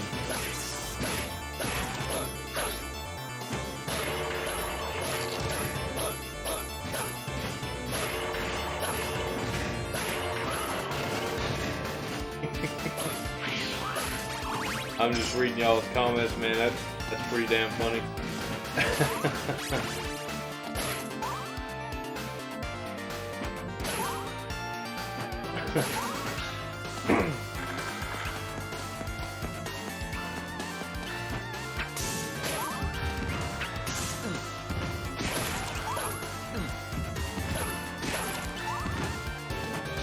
You know, I started thinking about this not long ago. Damn, I did the same thing again. I've done that like 3 times now. Like, why? Why do I keep doing it over and over?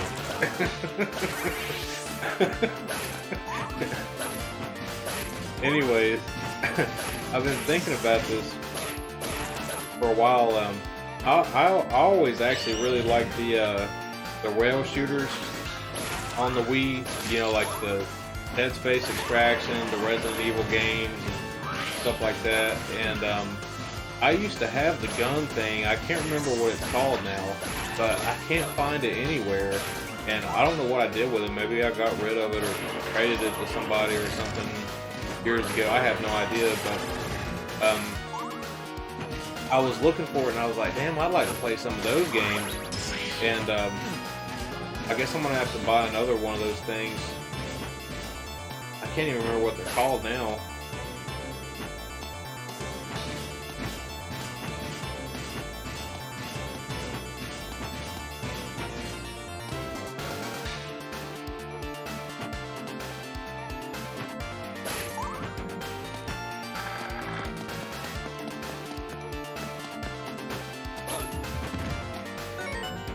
Gonna read y'all's comments for a second.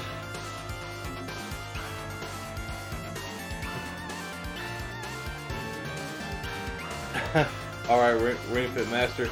Yeah, hope you have a good night at work, man. I'll still be here for a little bit. Brandon Wall says, House of the Dead Overkill was great. Was that one on the Wii? I don't think I played that one.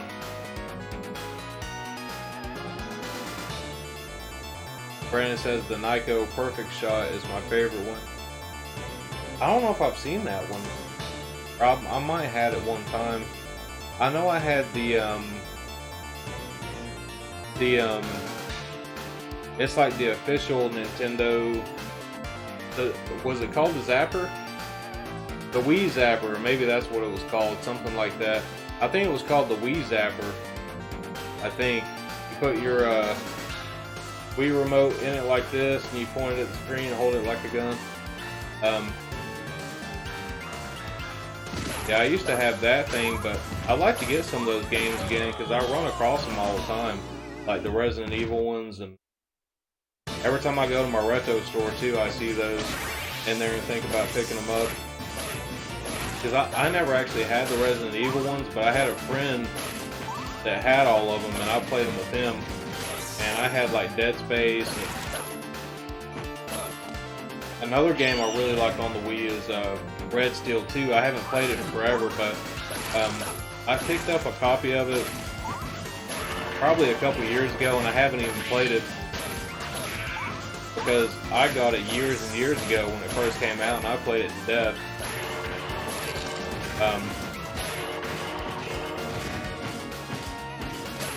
So I found a copy for like I don't know how much it was. I think it was like $2, $2 or $3, and ended up picking that up again. But that's a really fun game that you can actually beat that one within like probably, I don't know, 4 hours or so. But it's really fun.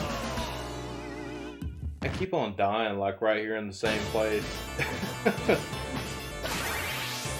Yeah, they did have Mad Dog McCree on the Wii. I forgot about that.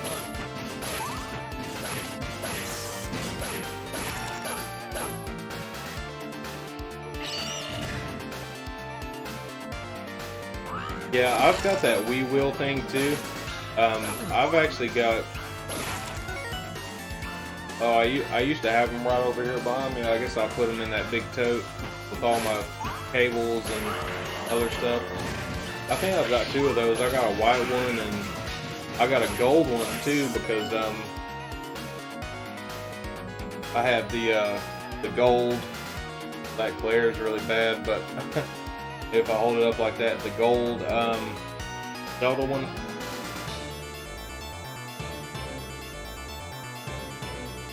Came in the collector's edition of Skyward Sword.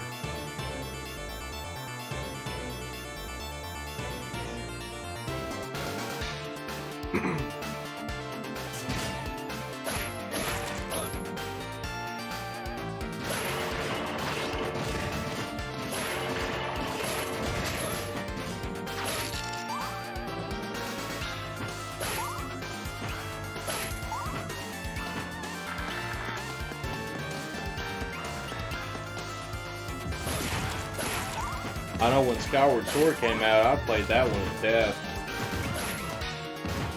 And at the time, I didn't have a job. I didn't really have anything else to do either. So I got that game, and dude, that's all I did. Like, was play that game. I was playing it like 10 hours a day or something, like like running through it, you know. And I know a lot of people don't like Skyward Sword, but I think there's a lot of really good things about it. I mean, I know that a lot of people don't like the motion control type of stuff, and I'm kind of 50-50 on it, I guess. In some ways I do like it, and there's some things I don't like about it. But the motion controls with that Zelda game was actually pretty accurate. The only thing I didn't like was where you had to hold it like straight up in the air for like the goddess attack thing. That's the only thing I didn't really like about it. But it would slash in like the same direction that you would move it. I didn't really care for the story at first, but once I started getting a little bit, and that's probably like the 5th time I've done that.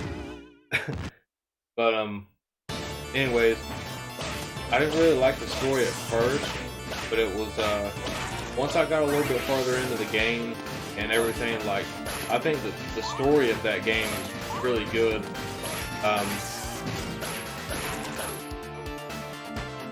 The boss fights are really good. I mean, the level design is good.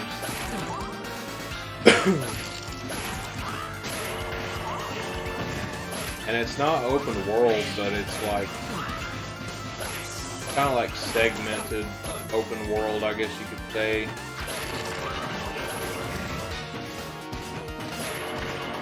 It's like it's not open world, but it's like there's a bunch of big areas, you know, in the game.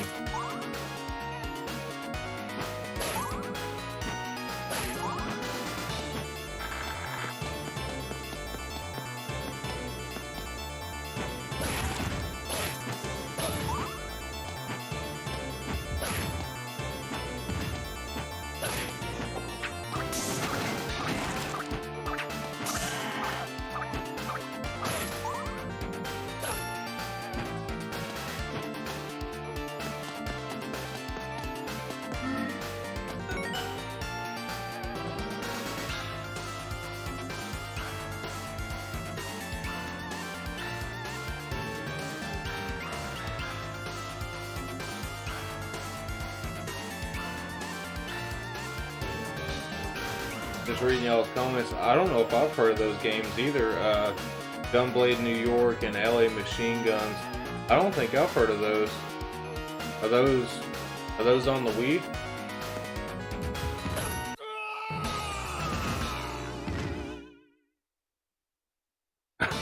Now I've almost went through another 10 lives already. I don't know if I'm gonna beat this or not tonight. Probably not.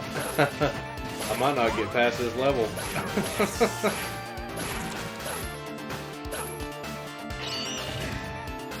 Oh, okay. So it's a light gun. It's a light gun double pack on the Wii. That's awesome. At some point, I might have saw it like online or something, because I know I was really into those kind of games at that time. I just don't remember it right now.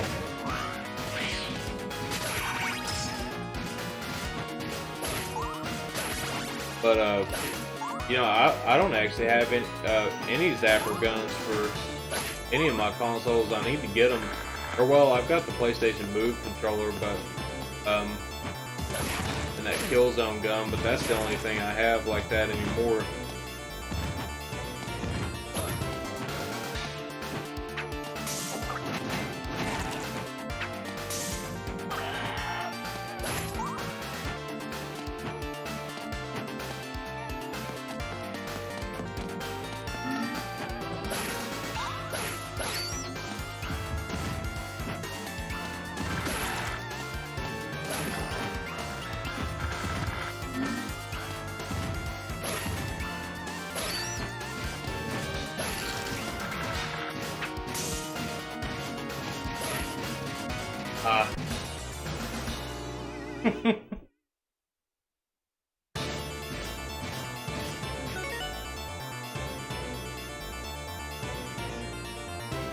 What a horrible night to have a curse. GT Bigman says, I've got 2 guns for the Saturn and 2 for the Sega Master System. Oh yeah, man, you know, I never did get those for the Sega Master System. I remember picking up Gangster Town, and I didn't know that it was a light gun game, and I got it home and I was like, oh shit, I gotta have the gun to play it, and I just never had picked one up.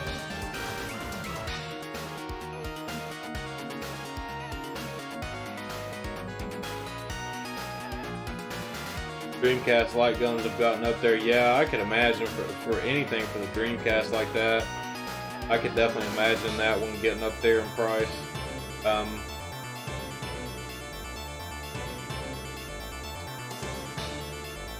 don't know if I've heard of that one.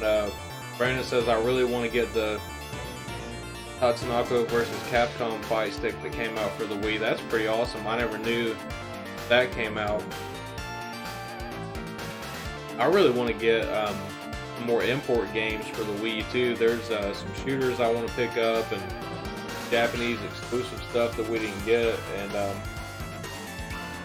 that I think about it, I mean, there's probably a lot of Wii stuff that I want, and I did used to have a lot more stuff, but you know, Nintendo games hold their value.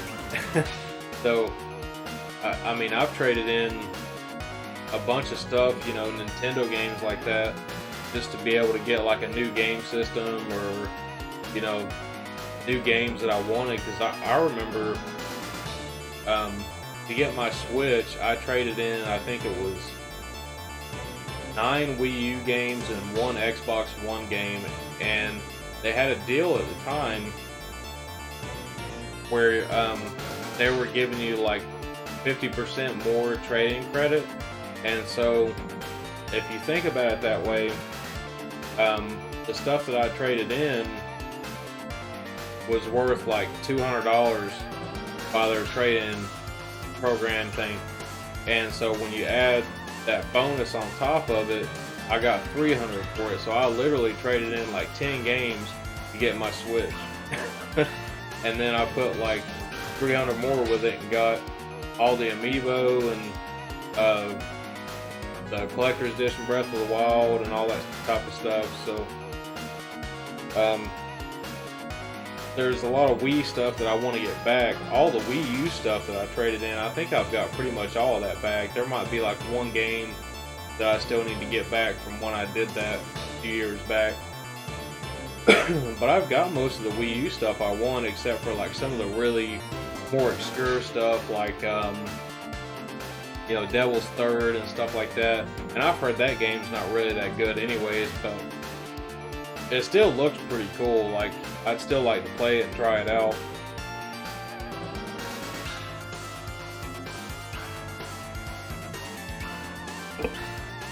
But I definitely want to get Devil's Third and what was the other one? Oh yeah, Fatal Frame 5. But I'm gonna get the Japanese version of that one, so I can get a physical copy. I could get the PAL version, but it's probably gonna be a lot more expensive. And I'm trying to think of what other Wii U games I don't have that I would actually want. Because I've got behind me, you can't actually see it here, just the way the camera angle is, but I've got a DVD tower that's full of Wii and Wii U games.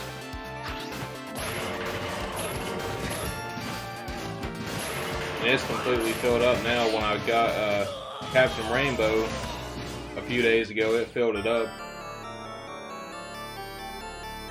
I don't know how many of you guys were here earlier when I showed this, but that's that Captain Rainbow. I found it a few days ago, and I've been wanting this one forever, so I'm gonna look into modding my Wii this weekend so that I can play it.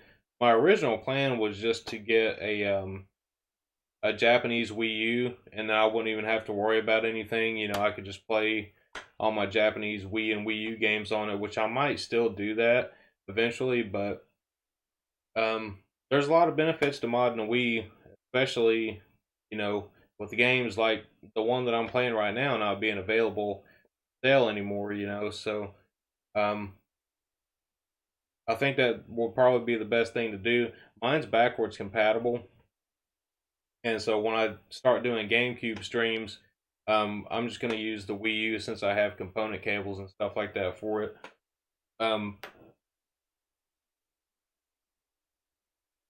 But I think I'm going to take a quick break for a second, and then when I come back, I'll try to seriously beat this level, because I've lost how many lives now? 20? Trying to beat this one, and we'll give it another round and see how it goes. But let me hit continue here so you'll have some music playing.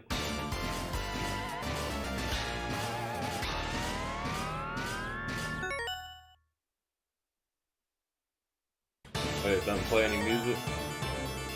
Okay, there we go. Alright, so I'll be back in just a second, guys. I'm just going to take a quick break.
Alright guys, I'm back. Thank you all for waiting.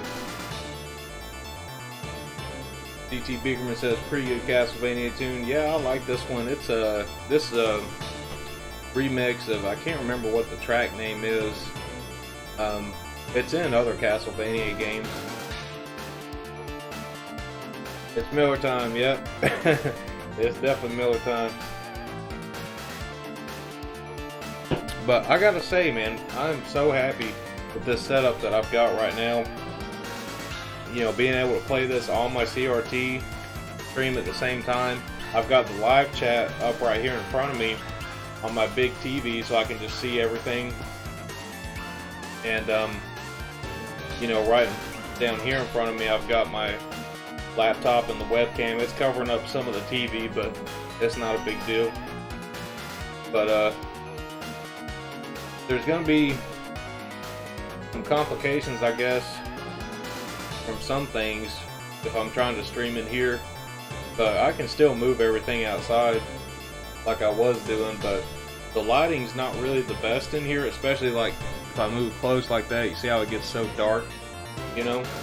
So I'm gonna have to invest in some lights and probably put like back behind the TVs here and stuff, but it's pretty good so far. I mean, it works. But definitely happy with how it's turned out, man. I probably can't really move the camera around to show y'all anything. That's another thing too, is my webcam, it moves up and down like this, but it doesn't move side to side, so that's a problem too. I'm trying to figure out some other things I can do, the ways that I can mount stuff and get the right camera angles, because if I put it up on the TV, it's like way too high up. It's like you're looking at me from like way above, and it's like really weird. So, and I know when I'm facing the TV and you're seeing kind of the side view, but you know, I think it looks alright so far. But I'm gonna get some LED strips eventually and put them on the sides of the shelves here and have like those RGB LEDs going all the way around, and it should look pretty cool when I get that done. But eventually I might actually get a multi-camera setup and have some different cameras mounted in here to where I can get different angles anytime and just switch it all out in OBS and stuff like that. So that would be pretty cool.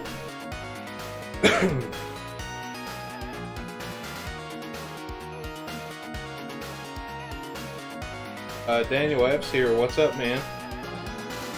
Thank you for coming by. Yeah, GT Bigfriend. Yeah, you got the same mindset I do. Yeah, I'll definitely want to get some more cameras and stuff like that. I can probably show you all the consoles real quick. I just can't really move this laptop because I've got an Ethernet cord plugged in, like a 50-foot cord all the way in the living room in there, in here. So I can't move it too much, but there's the CRT. And there's the consoles, but the lighting's kind of bad. Can't really see it all too well. And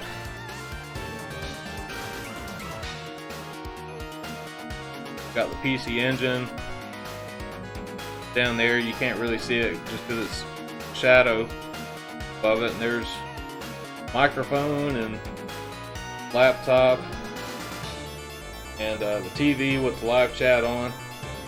So it's pretty good. I just need to upgrade some things here and there. Everything should be good to go. Yep, yeah, my CRT does have component inputs. Oh, I didn't show you all the G-Comp switch. Let me see if I can move this around enough to where you guys can actually see it. Hold on a second.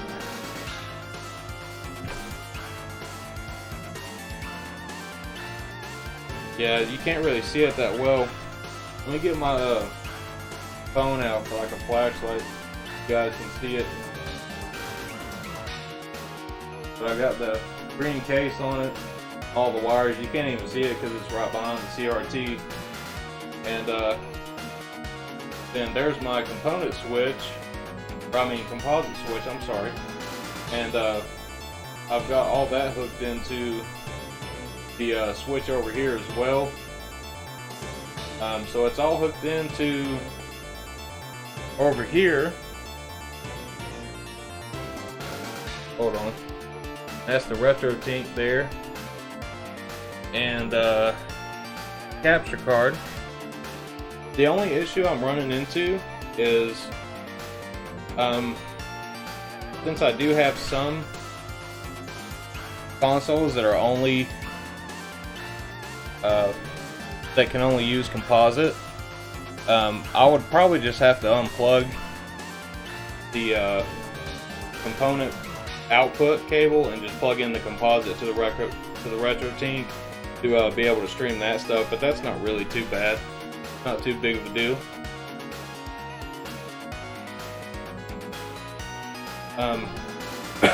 But yeah, I love how it's turned out so far. You know, I've spent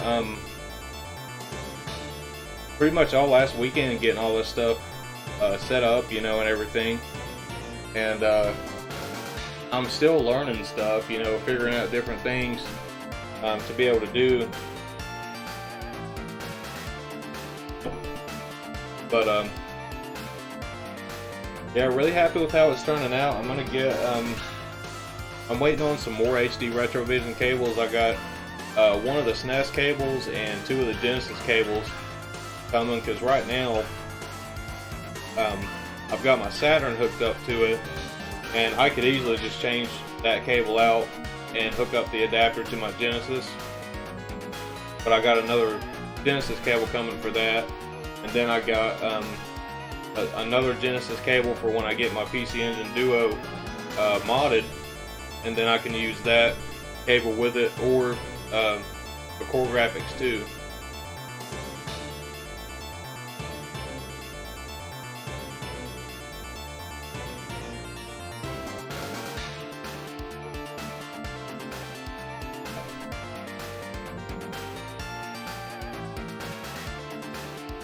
Oh, that's awesome, Reluctant Hero. Yeah, I didn't even know that they had stuff like that. Yeah, man, I might hit you up about that. Cause I've been looking at different stuff. I actually need another set of AV cables. I'll probably just order them on Amazon. Today, I got two of these today. These are just extender cables, just male to female cable. Because how I've got my PC Engine set up down here, it's a really short AV cable, and I had to have it plugged directly into the TV, so I got these just to make it longer so it would go all the way to the switch box. And I got an extra one just in case I need it for something down the road. But I was in Best Buy earlier, and figured they would have, you know, some composite cables, and the only ones they had, they wanted like $20 for them. And I'm like, no. I just turned around and walked off. The only thing I got was the little 8-bit DOE adapter thing, and I tested this out and played some Super Famicom games on the emulator with the SN30 controller there. Works great so far. I'm actually excited to use this with my Switch too, for those games that are on there. But yeah, you're right. Brandon Wallace says you should get the Neo Geo AES adapter cable just in case. I should. I don't have a USB, or I don't have any Neo Geo stuff, but I should get one just in case in the future. I actually did order the Turbo Duo adapter thing too. So it says they're supposed to ship at the end of the month or early December. So hopefully those will come pretty soon. But that's definitely the next thing I'm going to do, is get my Duo R RGB modded. And you know, once I've got all that stuff done, then you know, pretty much everything I have will be hooked up with component almost. I'm going to get the what's it called? I can't remember the exact name for it, but for the OG Xbox, they had the AV booster or something like that. It was called. It's basically just a box that plugs into it, and it has component outputs on it, and then I can just get, you know, a male-to-male component cable and just run it to the Switch. So that'd be pretty cool. I haven't seen the Xbox in component yet. So I've been looking at those on eBay, and then I'm getting the Dreamcast with the DC HDMI and GDE move here pretty soon as well. So I bought that from someone in the Discord on Borderline, actually. And I can't wait to get that, man. That's amazing Dreamcast. I've been wanting a DC HDMI mod forever, and you know, for the price, I couldn't turn it down. I just couldn't do it. I had to get it. Well, you know, I probably told you guys the story, but on this shelf here that's pretty much empty, that was where all my amiibo were, and I actually sold every single one of my amiibo to get the G-Comp Switch and a ton of cables and stuff. So I'm so happy, man. I'm so happy I did, because I kind of miss my little amiibo friends, but hey, man, the setup that I've got right now, like, it was definitely worth it. Well worth it. And I didn't scalp them or anything like that either, you know, like, I had a lot of rare ones and stuff like that too, and really, you know, for what they paid, they probably only paid about $10 per amiibo, and that's including like really rare ones too. So, you know, I just wanted to sell them all in bulk at one time. And it worked out perfect. You know, I'm still actually trying to sell some Super Nintendo and Genesis stuff that I don't really mind getting rid of right now. And I was going to buy some EverDrives and stuff like that too, so definitely looking at doing that. But I'd say the EverDrive thing will probably have to wait till next year, because with the pre-orders I've got right now, I've got the LS collection pre-ordered. I'm getting Cyberpunk Day 1, and then Cotton Reboot in February. So I think I'll probably have to wait on the EverDrives. But I've got some plans though, because you know, I really need to upgrade my computer, like really bad.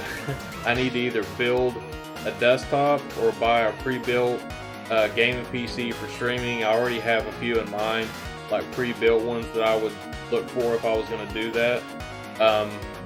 So maybe sometime in February or March I might be able to get one, because I should be getting like a pretty decent bonus during that time, you know, in tax season and all that stuff. The only bad thing is, though, is I was wanting to use that money to actually go to Japan, but it's like, you know, with me streaming all the time and everything, you know, I kind of really need to upgrade this stuff, because we need to upgrade our internet and stuff like that too, because I don't mind streaming at 720 versus 1080. I mean, I think, you know, you're going to get a smoother stream at 720 anyways, but it's just that my computer can't really handle a lot of the stuff and a lot of the games that I'm playing. You know, what's funny is I did the last Ultimate Tate mode stream I did. It was all stuff that was all MAME, and I went back and watched it, and it just looked like crap. You know, it was, you know, lagging almost the whole time through. And what's so weird about it is I tested all this stuff the day before that, and I finally got everything working right. It was, you know, going smooth and everything. And then the next day I tried it, it was running like crap, you know.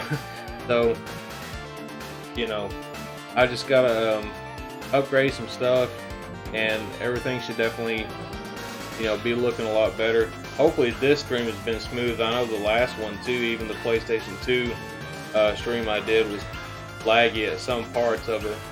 So I'm trying to get all that part resolved. That's going to be my main focus, really, is just upgrading that, because, you know, if you guys are going to watch my streaming and stuff, you know, I wanted to make it the best I possibly can, you know. But we're gonna try to get through this level possibly.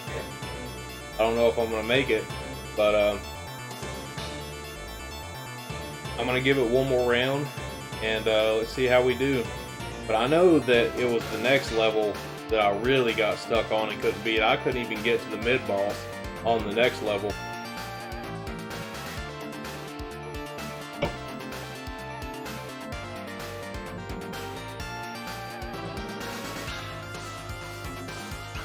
Trying to find my remote. See, and now I'm getting that encoder overload message right now already.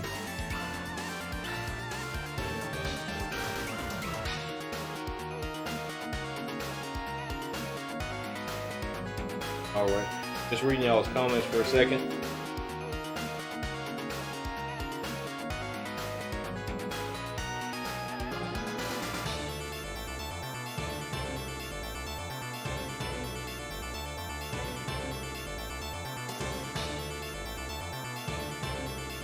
Yeah, I should get that Neo Geo adapter, because oh, that's on the second run already. I didn't know that. I think once I end the stream, I'm gonna go ahead and order that just in case. Yeah, that Dreamcast was a steal, dude. Like, I'm still in disbelief. I'm literally in disbelief about it. Because I knew that if I didn't just go ahead and buy it, I'll never find a deal like that ever again. And yeah, I can't wait to get it, man. I can't wait to try it out. The DT Biggerman asked how much was it. So the Dreamcast that I bought, it's pretty much had every single mod you could imagine done to it, except for like a region-free mod or region-free BIOS, but it doesn't really matter because it has a GD-EMU in it, which is region-free anyways. So it was $500, but he's got more than $900 put into that system. He's got the DC HDMI mod done to it, Noctua fan, the fuse mod, battery mod, the custom shell. He's got the purple shell on it. 2 optical drives come with it as well. Trying to think. The newer Saturn controller, or not Saturn, the newer Dreamcast controller that they came out with, what's it called? The newer one that everybody wants. I think it's I don't know if it was Retrobit. There was somebody else that made that controller. But it's basically an updated Dreamcast controller. And I haven't played them, but it looks really good. I mean, that controller's $50. And but yeah, he's had like everything done to that system. Plus the GD-EMU, it's already got, you know, an SD card with it and stuff. I don't know if it has every game on it, but I mean, even if it doesn't, I can, you know, definitely download the ROMs and put them on there. Because I've actually got quite a few that I've saved anyways from burning discs over the last couple of months. And so if any of those games aren't on there, I've already got the files.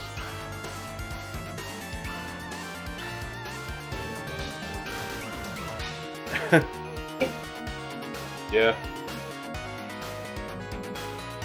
But yeah, man, I'm happy as shit, man. I mean, it's like, you know, I've got a Dreamcast sitting right here, and it's the same one I've had for 20 years. I got this thing when I was 11 years old. You know, and people say, oh, another mod I forgot about was the power supply mod. So he's got the power supply mod and all that stuff done too. But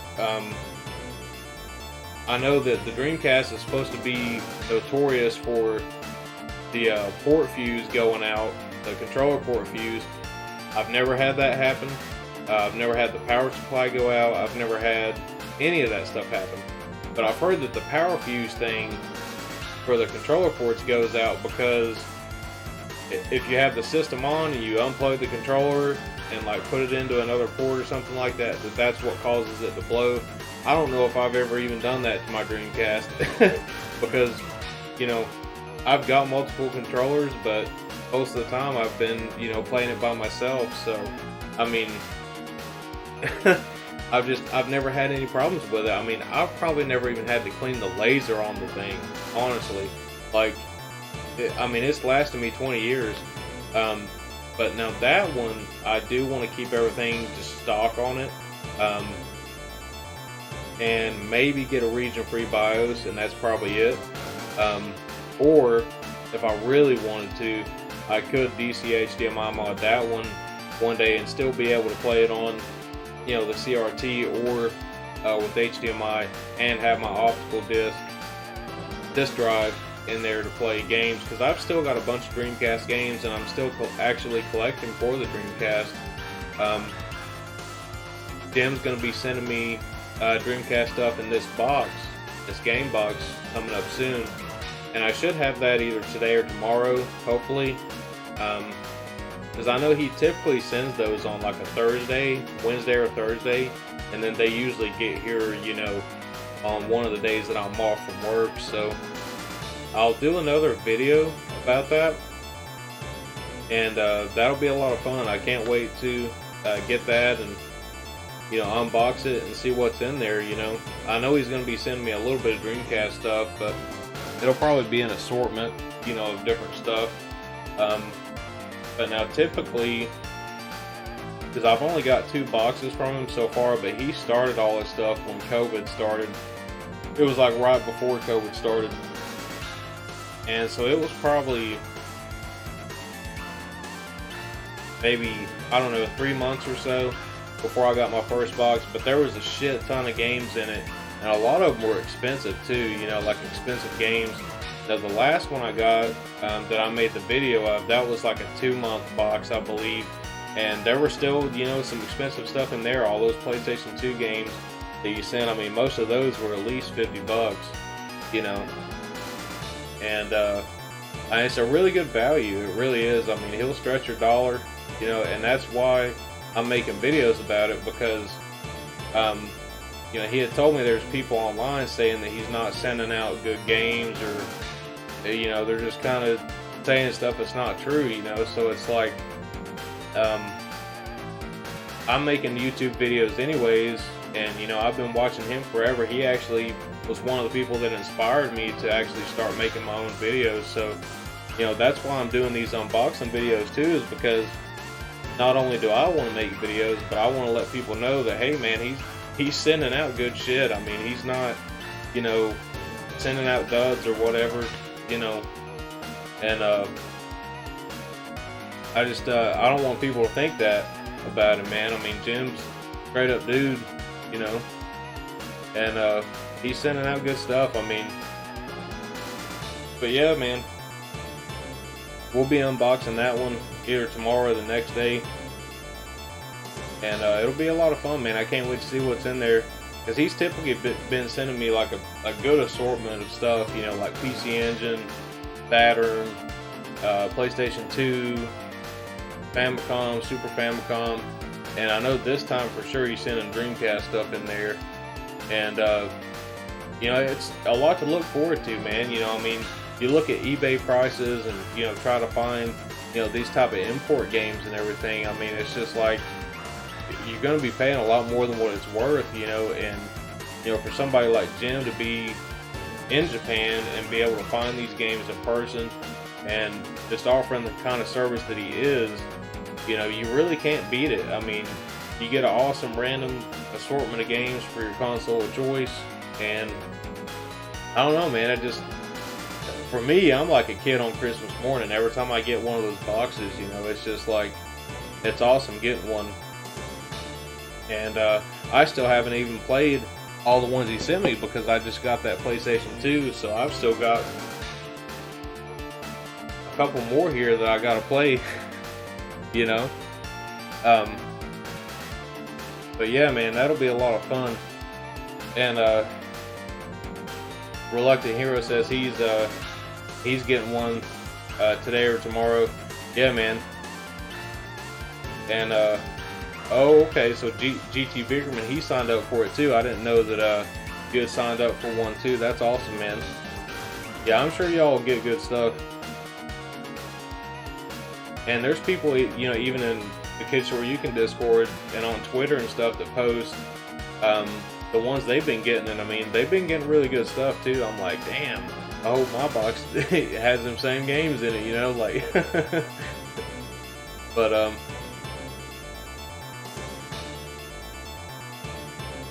anyways, I know I've been kind of ranting for a little bit, but we'll go ahead and try to finish this up here. I'm probably just gonna get destroyed over and over again, like I have been, but that's all right. It's Castlevania, and it's all in good fun anyway, so. But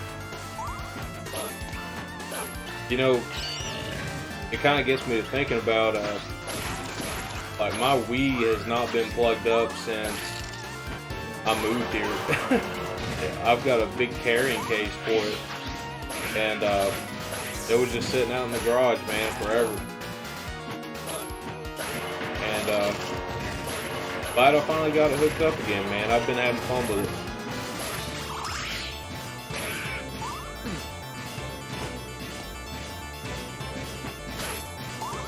And, you know, I've been actually recently looking for the No More Heroes games on the Wii,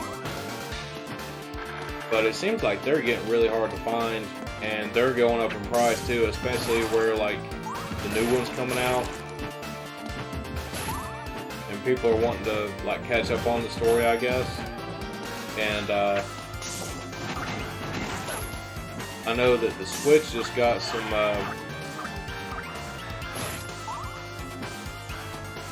ports of the first two, but I don't know, man. I've watched some gameplay of them, and I don't know. I just thought they would look better, I guess, because I actually never played them on the Wii. Even back then, I had a Wii back then, but I was actually in GameStop just looking around at stuff and saw the PS3 version, and I didn't actually know anything about the game. And so I picked up the PS3 version and ended up loving it. I was playing it with the PlayStation Move controllers, and ever since then I was like hooked on it. But it seems to me like the PS3 version looked a lot better than the Switch ports, but I don't know. I haven't played them myself, so I know that sometimes when people are streaming them, the quality may not look as good, you know, as it should. So I mean, maybe I should just download them and give them a shot myself. I just wish they had a physical version of them though. I'm definitely excited for No More Heroes 3. I haven't played Travis Strikes Again. I thought about getting that when it came out, but I've kind of passed that one up. Well, really every time I've seen it, because I've had something else in mind that I wanted to get, and it looks kind of interesting, but you know, back then it was like $40, and I didn't really want to spend $40 on that. I'd probably spend maybe 15 on it or something, you know, but $40 is kind of a lot for that game, I think.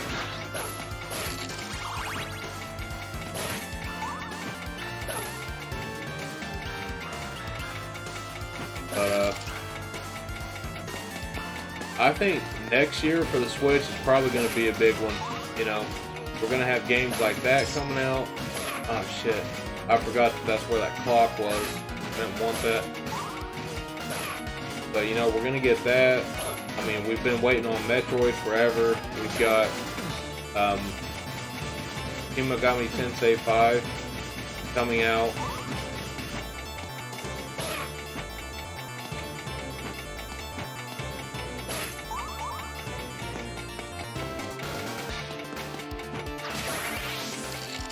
And I don't know if we'll ever see another F-Zero, but if we do, I'll be the first one to be pre-ordering that one. Love the hell out of F-Zero.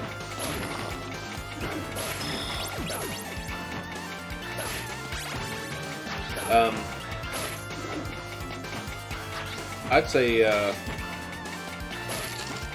it'll probably be about the same as this year for me. I'll probably mostly just be buying like Switch stuff and retro stuff, and that's pretty much it. If the clock don't even stop that, then why would I even want it? It's like the clock stops everything except what I want it to stop. It's like useless, pretty much.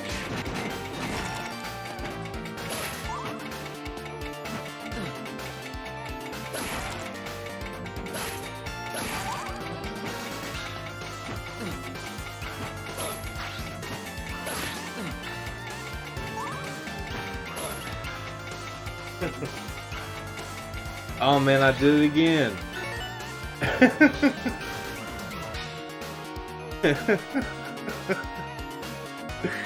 Oh man, I did this shit again.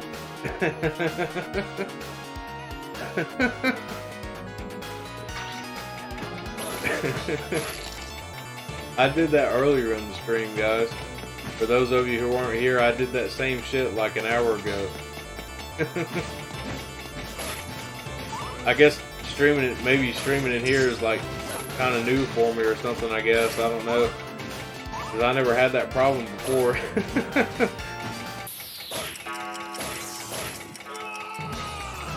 Really?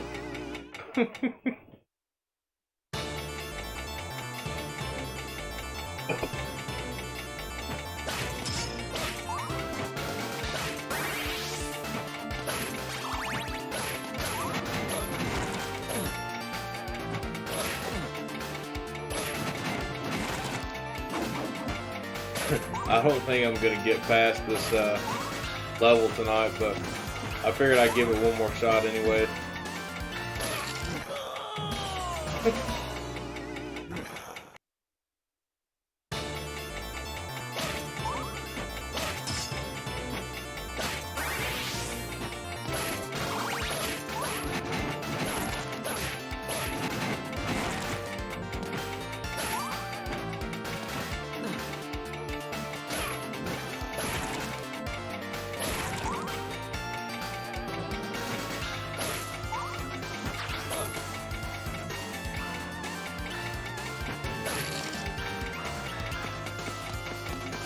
I just thought about this, so you know, there's not really much Castlevania stuff on the Wii. As far as I know, there's just this game and Castlevania Judgment fighting game.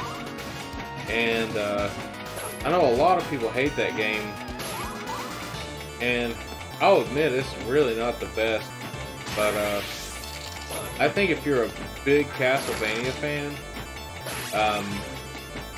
I think it's worth picking up, giving it a shot, you know. I actually still have that one. I've still got Castlevania Judgment. I haven't played it in years though, because I would get like really frustrated with it. I'd always get to a rival and I wouldn't want to play it anymore. Like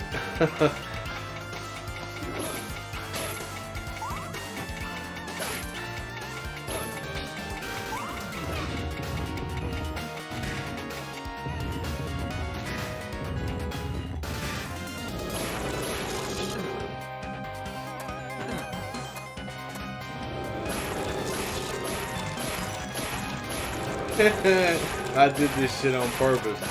I was like, is he gonna turn around? If I get behind him, will he turn around?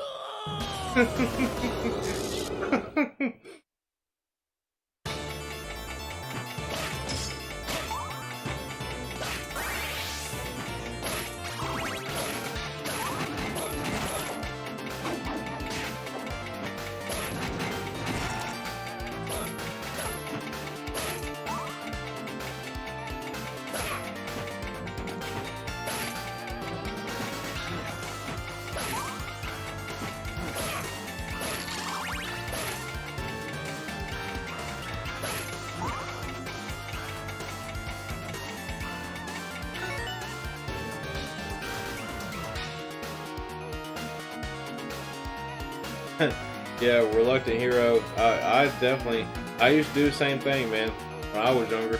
I still kind of do, I guess. But back then it was different, you know. We didn't really have the internet and stuff like that, you know. And I remember, me and well, every other kid at that time, circling stuff in the magazines, that you wanted, and all that stuff.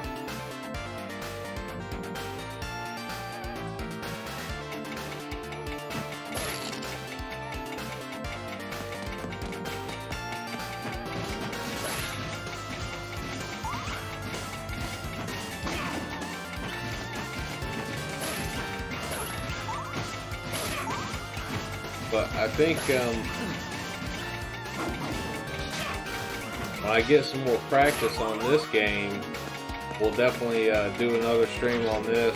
If I can ever beat it, like if I beat it on my own and I know that I can get through it, we'll definitely do another stream mode and we'll go through the whole game.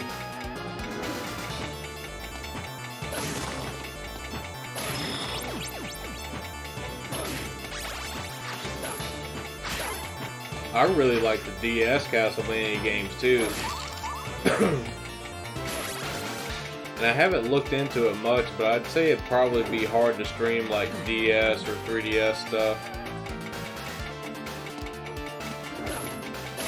Especially with there being like 2 screens for a lot of games.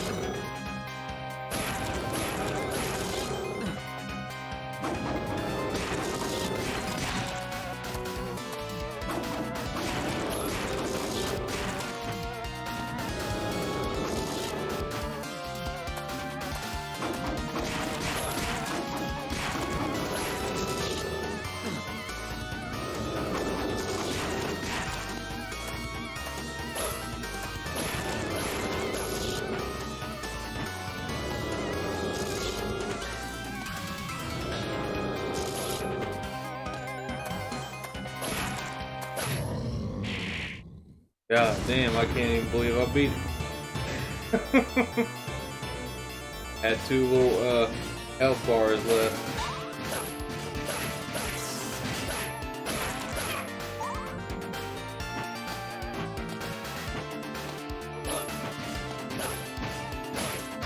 I really liked this design, like the background designs, and just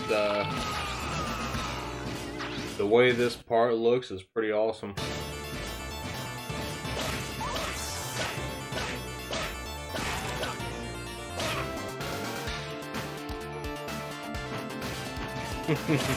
Borat says, very nice. Yeah, they got another one of those movies coming out. Or it might already be out, I don't know.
Making a little bit of progress here.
Found the key.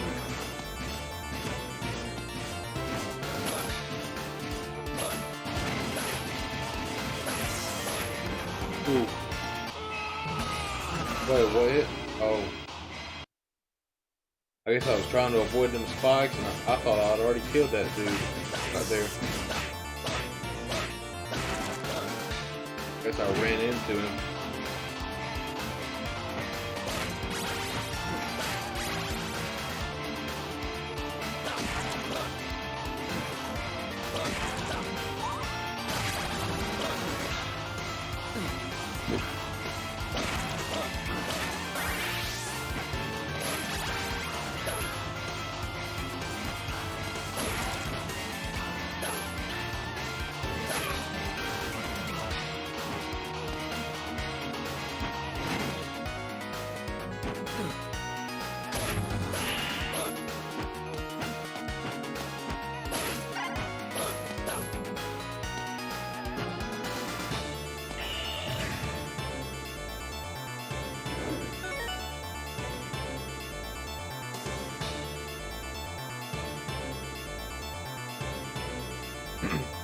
Yeah, I know there's some way to be able to capture footage from like a DS or a 3DS, because I've seen videos where people's done it before, but I'd say it would be pretty complicated.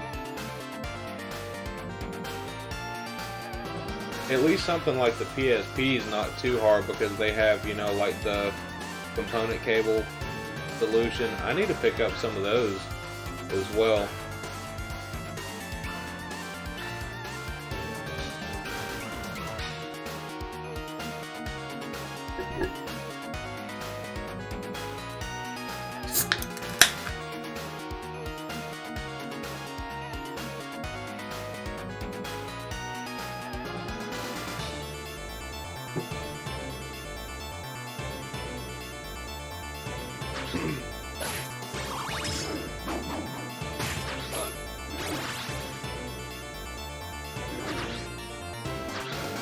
Well, I guess I can go up or down, what it seems like.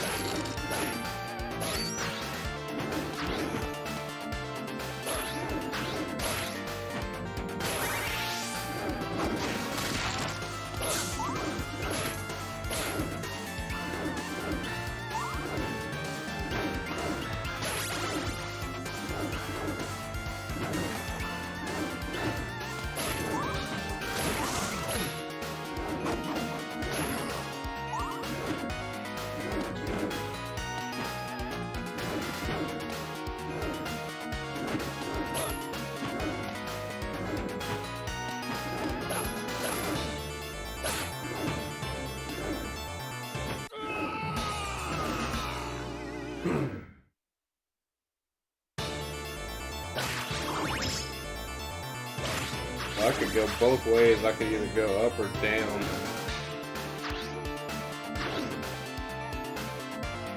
Oh, that must be an alternate path then. So it won't let me go down, but I guess you could go up from there. That must have been where the alternate path was.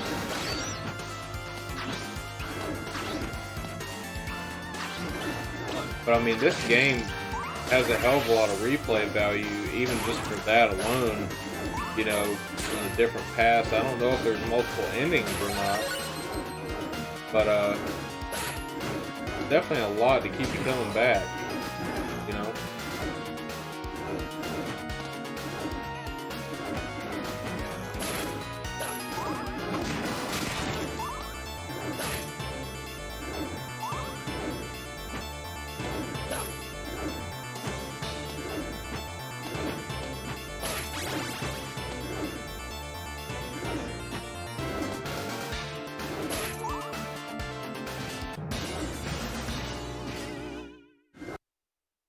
Alright. Oh, I thought that was my last life. Okay, I got one more then.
Alright.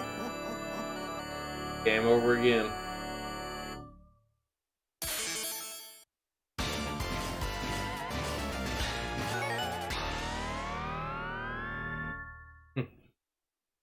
Alright guys, well, I'm going to switch it over to this screen and talk to y'all for a few more minutes before I end the stream. Probably finish this beer here, because I might get a little bit farther on this tonight, but I'll just be barely chipping away at it, and I don't want it to end up being a 6-hour stream, so we'll just, I'll let the game music play here in the background. There we go.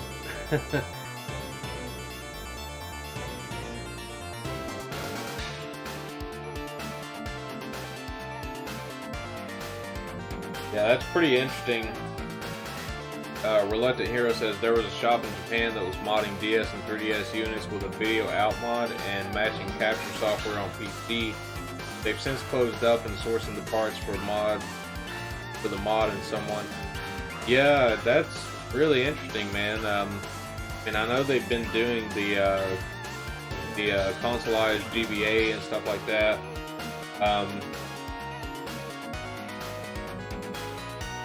I'm sure that would be a lot easier though than something like the DS, and that's true. I mean, if they're working on software as well for it, I mean, because I've been thinking about that too here lately. Like, how would they even do that? Like, would they have to have like 2 capture cards, like one for each screen, or like a virtual camera or something like that set up? Like, it'd be pretty crazy. Like how they could actually do that. I mean, I guess for a lot of games, some of them don't really use the bottom screen that much. So I guess they could just capture the top screen, possibly, for some of those games.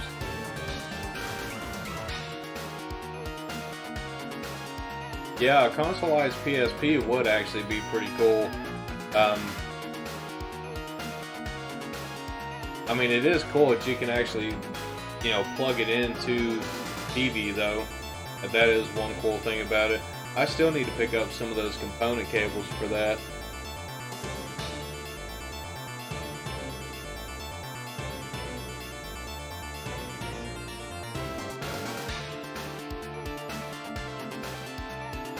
Oh, Reluctant Hero just posted a link.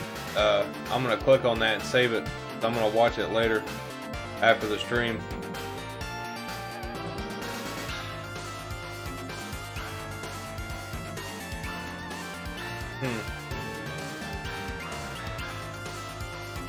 Well, I don't know what happened there. It didn't work. Hold on just a second, y'all.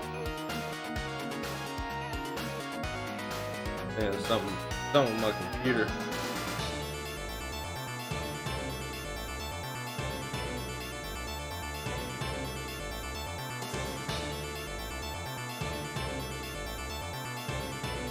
All right.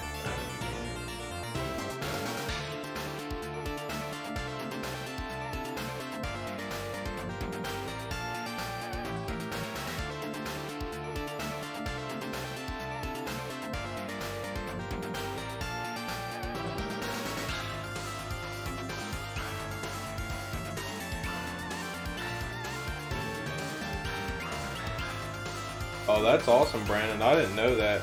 He said if you get a PSP Go, you can actually pair PS3 controller to it and use TV app to play it on the TV with the controller. That's pretty awesome. I had no idea that those could even do that. Because I know, I mean, if I'm not mistaken, the regular PSP, I think you just have to play it, you know, on the PSP while it's plugged into the TV, I believe. But I mean, that would be pretty cool too, you know. I know, back when I originally had my first PSP, I always wanted to do that and try that out, but I didn't have a TV that supported progressive scan because I still had a CRT. I didn't even have a flat screen TV yet, back when I first got my PSP, and so I never got to try it out, but I definitely could now. I mean, those cables are pretty cheap, and I actually just recently got a PSP again, probably maybe a year ago, not even a year ago. I've been wanting one for years. I had the red God of War PSP years ago, and I bought it brand new at my local Walmart where I used to live, and I think it was $200 for the bundle that they had, and it came with the game, and it came with the Superbad movie, and I had that, and I got a bunch of games and stuff for it, but a friend of mine that I used to work with, he really wanted that PSP, and he had an old 1970s Gibson acoustic that he had found, and he said, you know, that he would trade it to me or something like that. Right? No, actually, he gave me that guitar. He gave me that guitar, and it's beat up. I mean, I still play it. It sounds amazing, but it looks beat up. But it's still my favorite acoustic guitar I've ever played. But it does look like a piece of junk. I ain't gonna lie, it looks like a piece of junk. But he ended up giving it to me, and I worked out a deal with him, you know, on my PSP because he really wanted it. But I didn't get one again until like a year ago, and I got the same one. I found a good deal on eBay. I got the red God of War PSP, and I think it came with a case and a few games and accessories and stuff. And then I went to my retro store and just bought, you know, a bunch of PSP games, and I think I probably got, I don't know, probably about 15 games that I'm looking at over there. But to be honest with you, I haven't played it a whole lot since I bought it. I really like it, but it's just, when I bought it, there was a lot of stuff going on in my life, you know, and I didn't really have a whole lot of time to play video games, but I really wanted the PSP again. Not long after that, I ended up moving and doing a lot of other things, and I guess I just didn't really get a chance to play it. But I did play it a couple months ago because I picked up some new games for it. I haven't even had a chance to dig into all of those yet. Got some Japanese games too that I found at my local store. But yeah, I mean, I really like the PSP. I think there's a lot of awesome stuff on there. The only thing I wonder about, you know, in the future is like how long those UMD discs will actually hold up, you know.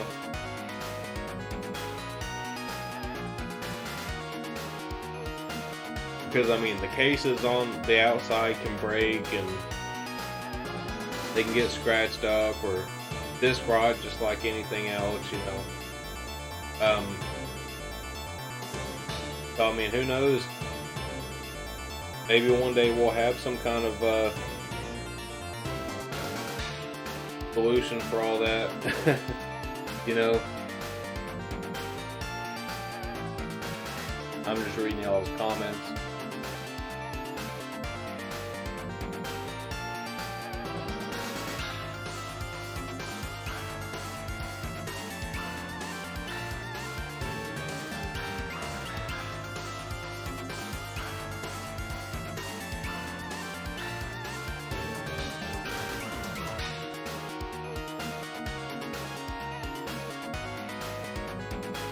Yeah, that's one thing that I really love about the PSP too is, and the Vita, is being able to play, you know, PlayStation 1 games on those. I mean, and you know, a lot of the stuff that I would want to play anyways are RPGs, so it's like those are the perfect systems, you know, to play, you know, some of these PS1 RPGs on. Now, I've got a Vita. My friend actually has it. I need to get it back from her, but she's had it for a long time, playing it. But I've only got a few games for the Vita. I think I only have like 4 games for it. But I need to get some more stuff for that. But I've got a lot of stuff that I've downloaded from the PlayStation Network over the years. You know, like PS1 games and indie games and stuff that has a Vita version.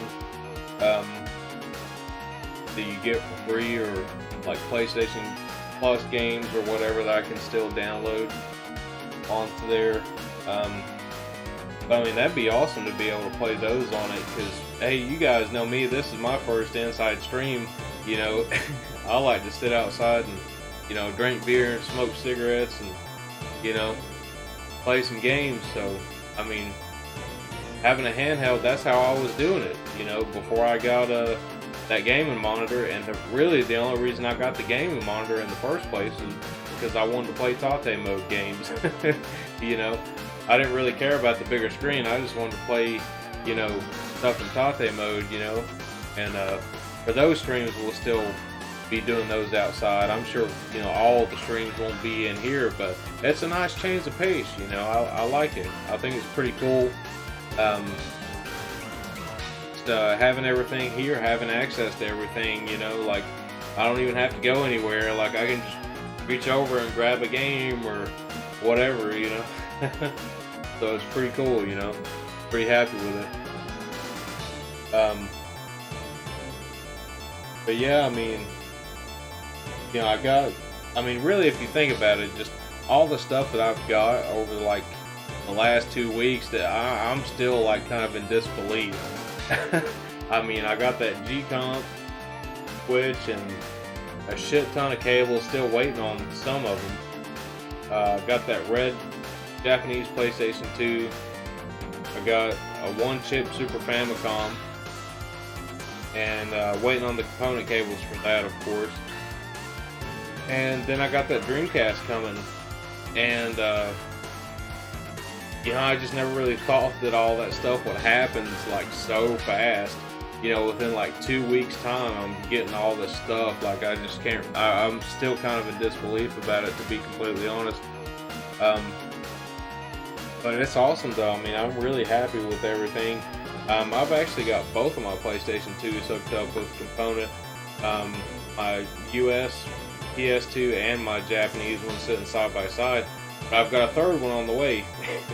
The one I've been waiting for forever, come from Japan, the gold fat PS2, and the guy's trying to ship it now. He's trying to use Yamato to ship it, and so we'll see if that gets here or what will happen. So I'll either get it or I'll get a refund, one way or the other. But I would like to actually get that system, because that's the one I wanted in the first place, was the gold one. And so if I get it, I'm going to have to maybe find some room to put it, or I might actually get rid of this little tiny shelf here and get like a wire rack or another bookcase top of shelf like this to put all my consoles on. I probably, if it was a shelf, I'd just have to drill holes in the back of it for the wires like I did with this, because I've got my Switch hooked up over here. And I've got like a 20-foot HDMI cable running around to the TV, because I used to have it sitting here in front of the TV, but I got sick of it being like kind of in the way of the TV at the bottom. So I was like, well, I'll just, you know, put it on the shelf, just have a shelf dedicated to it. But, you know, of course I could just mount the TV and, you know, put other stuff up on here, but I don't know if I really want to go that far, because we're like renting this house anyways. So I don't really own it. But yeah, man, it's definitely working out. But you know, we got the holidays coming up here too, and you know, I hope y'all have good Thanksgiving and good time. And let's see, I work Sunday through Wednesday, so I guess I'm off that day anyways, but I'll get holiday pay for it, so that's good. And then we got, you know, Christmas right around the corner, you know. I mean, this year's kind of flew by, really. Now I know in my life personally, there's been a lot of changes, you know, and just stuff that, even like career stuff, and, you know, just stuff that's kind of happened, you know, where everything's changed, and it's like, now I'm looking back on it and I'm like, man, all that stuff has happened in, you know, like, not even a year's time, you know. But, I mean,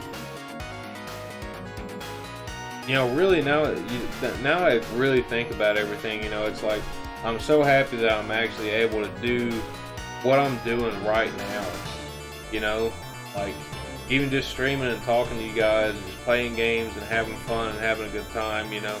It's like, I went from not doing any of that type of stuff at all. The job that I had during that time, I was so miserable that I was really about to quit, you know, and finally got something better, you know. And then after that, I started streaming. I started, you know, studying Japanese more, getting back on track like I was like a year ago, where I was like studying constantly, getting things back on track, you know. And I gotta say, man, I'm blessed and I'm thankful. That's what Thanksgiving is about, man, you know. I am thankful, very thankful for how things have been turning out, you know. But you know, we might do another stream tomorrow. I typically, or not tomorrow, but next week. I typically stream on Thursdays. I think that's probably the best day for me to stream, but I know next Thursday is Thanksgiving, so I probably won't stream then. But I will have some videos. I'll at least have, you know, one video, and then I'm actually working on the animation that I want to put for the intro of all my videos. It's going to take some time, but I do have some concept art and stuff done, and just trying to get all that stuff finished, you know, and trying to further that as well, you know. I'm trying to get good at animating, and there's just a ton of things I want to do, you know. I'm kind of like, I don't know what you want to call it, like a one-man band or something like that, you know. Like, I want to do like 10 million things and like put it all together and you know, try to make something great out of it, you know what I mean? Like, I mean, but even the music thing, you know, like, y'all hadn't seen me play, you know, any music yet or anything, but I still need a lot of equipment. Actually, I've got, you know, some amps and guitars and stuff, but most of my guitars need work, and I need some tools and stuff to be able to get them all set up the way I want them. And I'm gonna be modding them things just like I'm modding my consoles, you know, like I mean, I want to put new pickups in a couple of them and do some different things to them. But I guess I've been kind of just ranting and stuff like that here at the end, but I'm gonna finish this beer real quick, and if anybody else is drinking, cheers. But yeah, man, I'm just definitely, you know, happy as hell for the way things is turning out. And you know, the thing I really want to do the most is I want to go to Japan. I've, you know, planned a trip this year and that didn't work out. And you know, I've been learning the language for 2 years, and I'm trying to get more back into a steady schedule. But with everything else I'm trying to tackle too, like streaming, making videos, doing art and all that stuff, it's hard to study the way that I was, you know, like really in depth. I mean, dude, used to, like my first year when I started, I was at least studying 2 hours a day, you know, and I got really far in a short amount of time, you know. But then that second year, it's like the job that I switched to, it was so bad, dude, I didn't want to do anything. I didn't even have time. Didn't have time to study or do anything. And I quit that and went back to what I was doing, and finally had time, you know, to start doing stuff again. And then I started streaming, I finally got my iPad, started doing digital art, and there's just a lot of things I want to do, you know. I mean, stuff I've been wanting to do for years, and now it's finally starting to happen, you know. I don't have all the money to fund it, but at least I have, you know, a basis and a starting point, you know, to be able to, you know, make something out of it, you know. So I'm really thankful for that. And I just want to keep on making good content, you know. And I mean, all you guys that come and watch, you know, I really appreciate everybody that comes out and watches, you know. And I want to make, you know, this stream, you know, the best that I possibly can. You know, if y'all are gonna spend your valuable time watching me, you know, I want it to be worth your time. But I'm gonna finish this beer real quick. Now it's getting a little bit dry.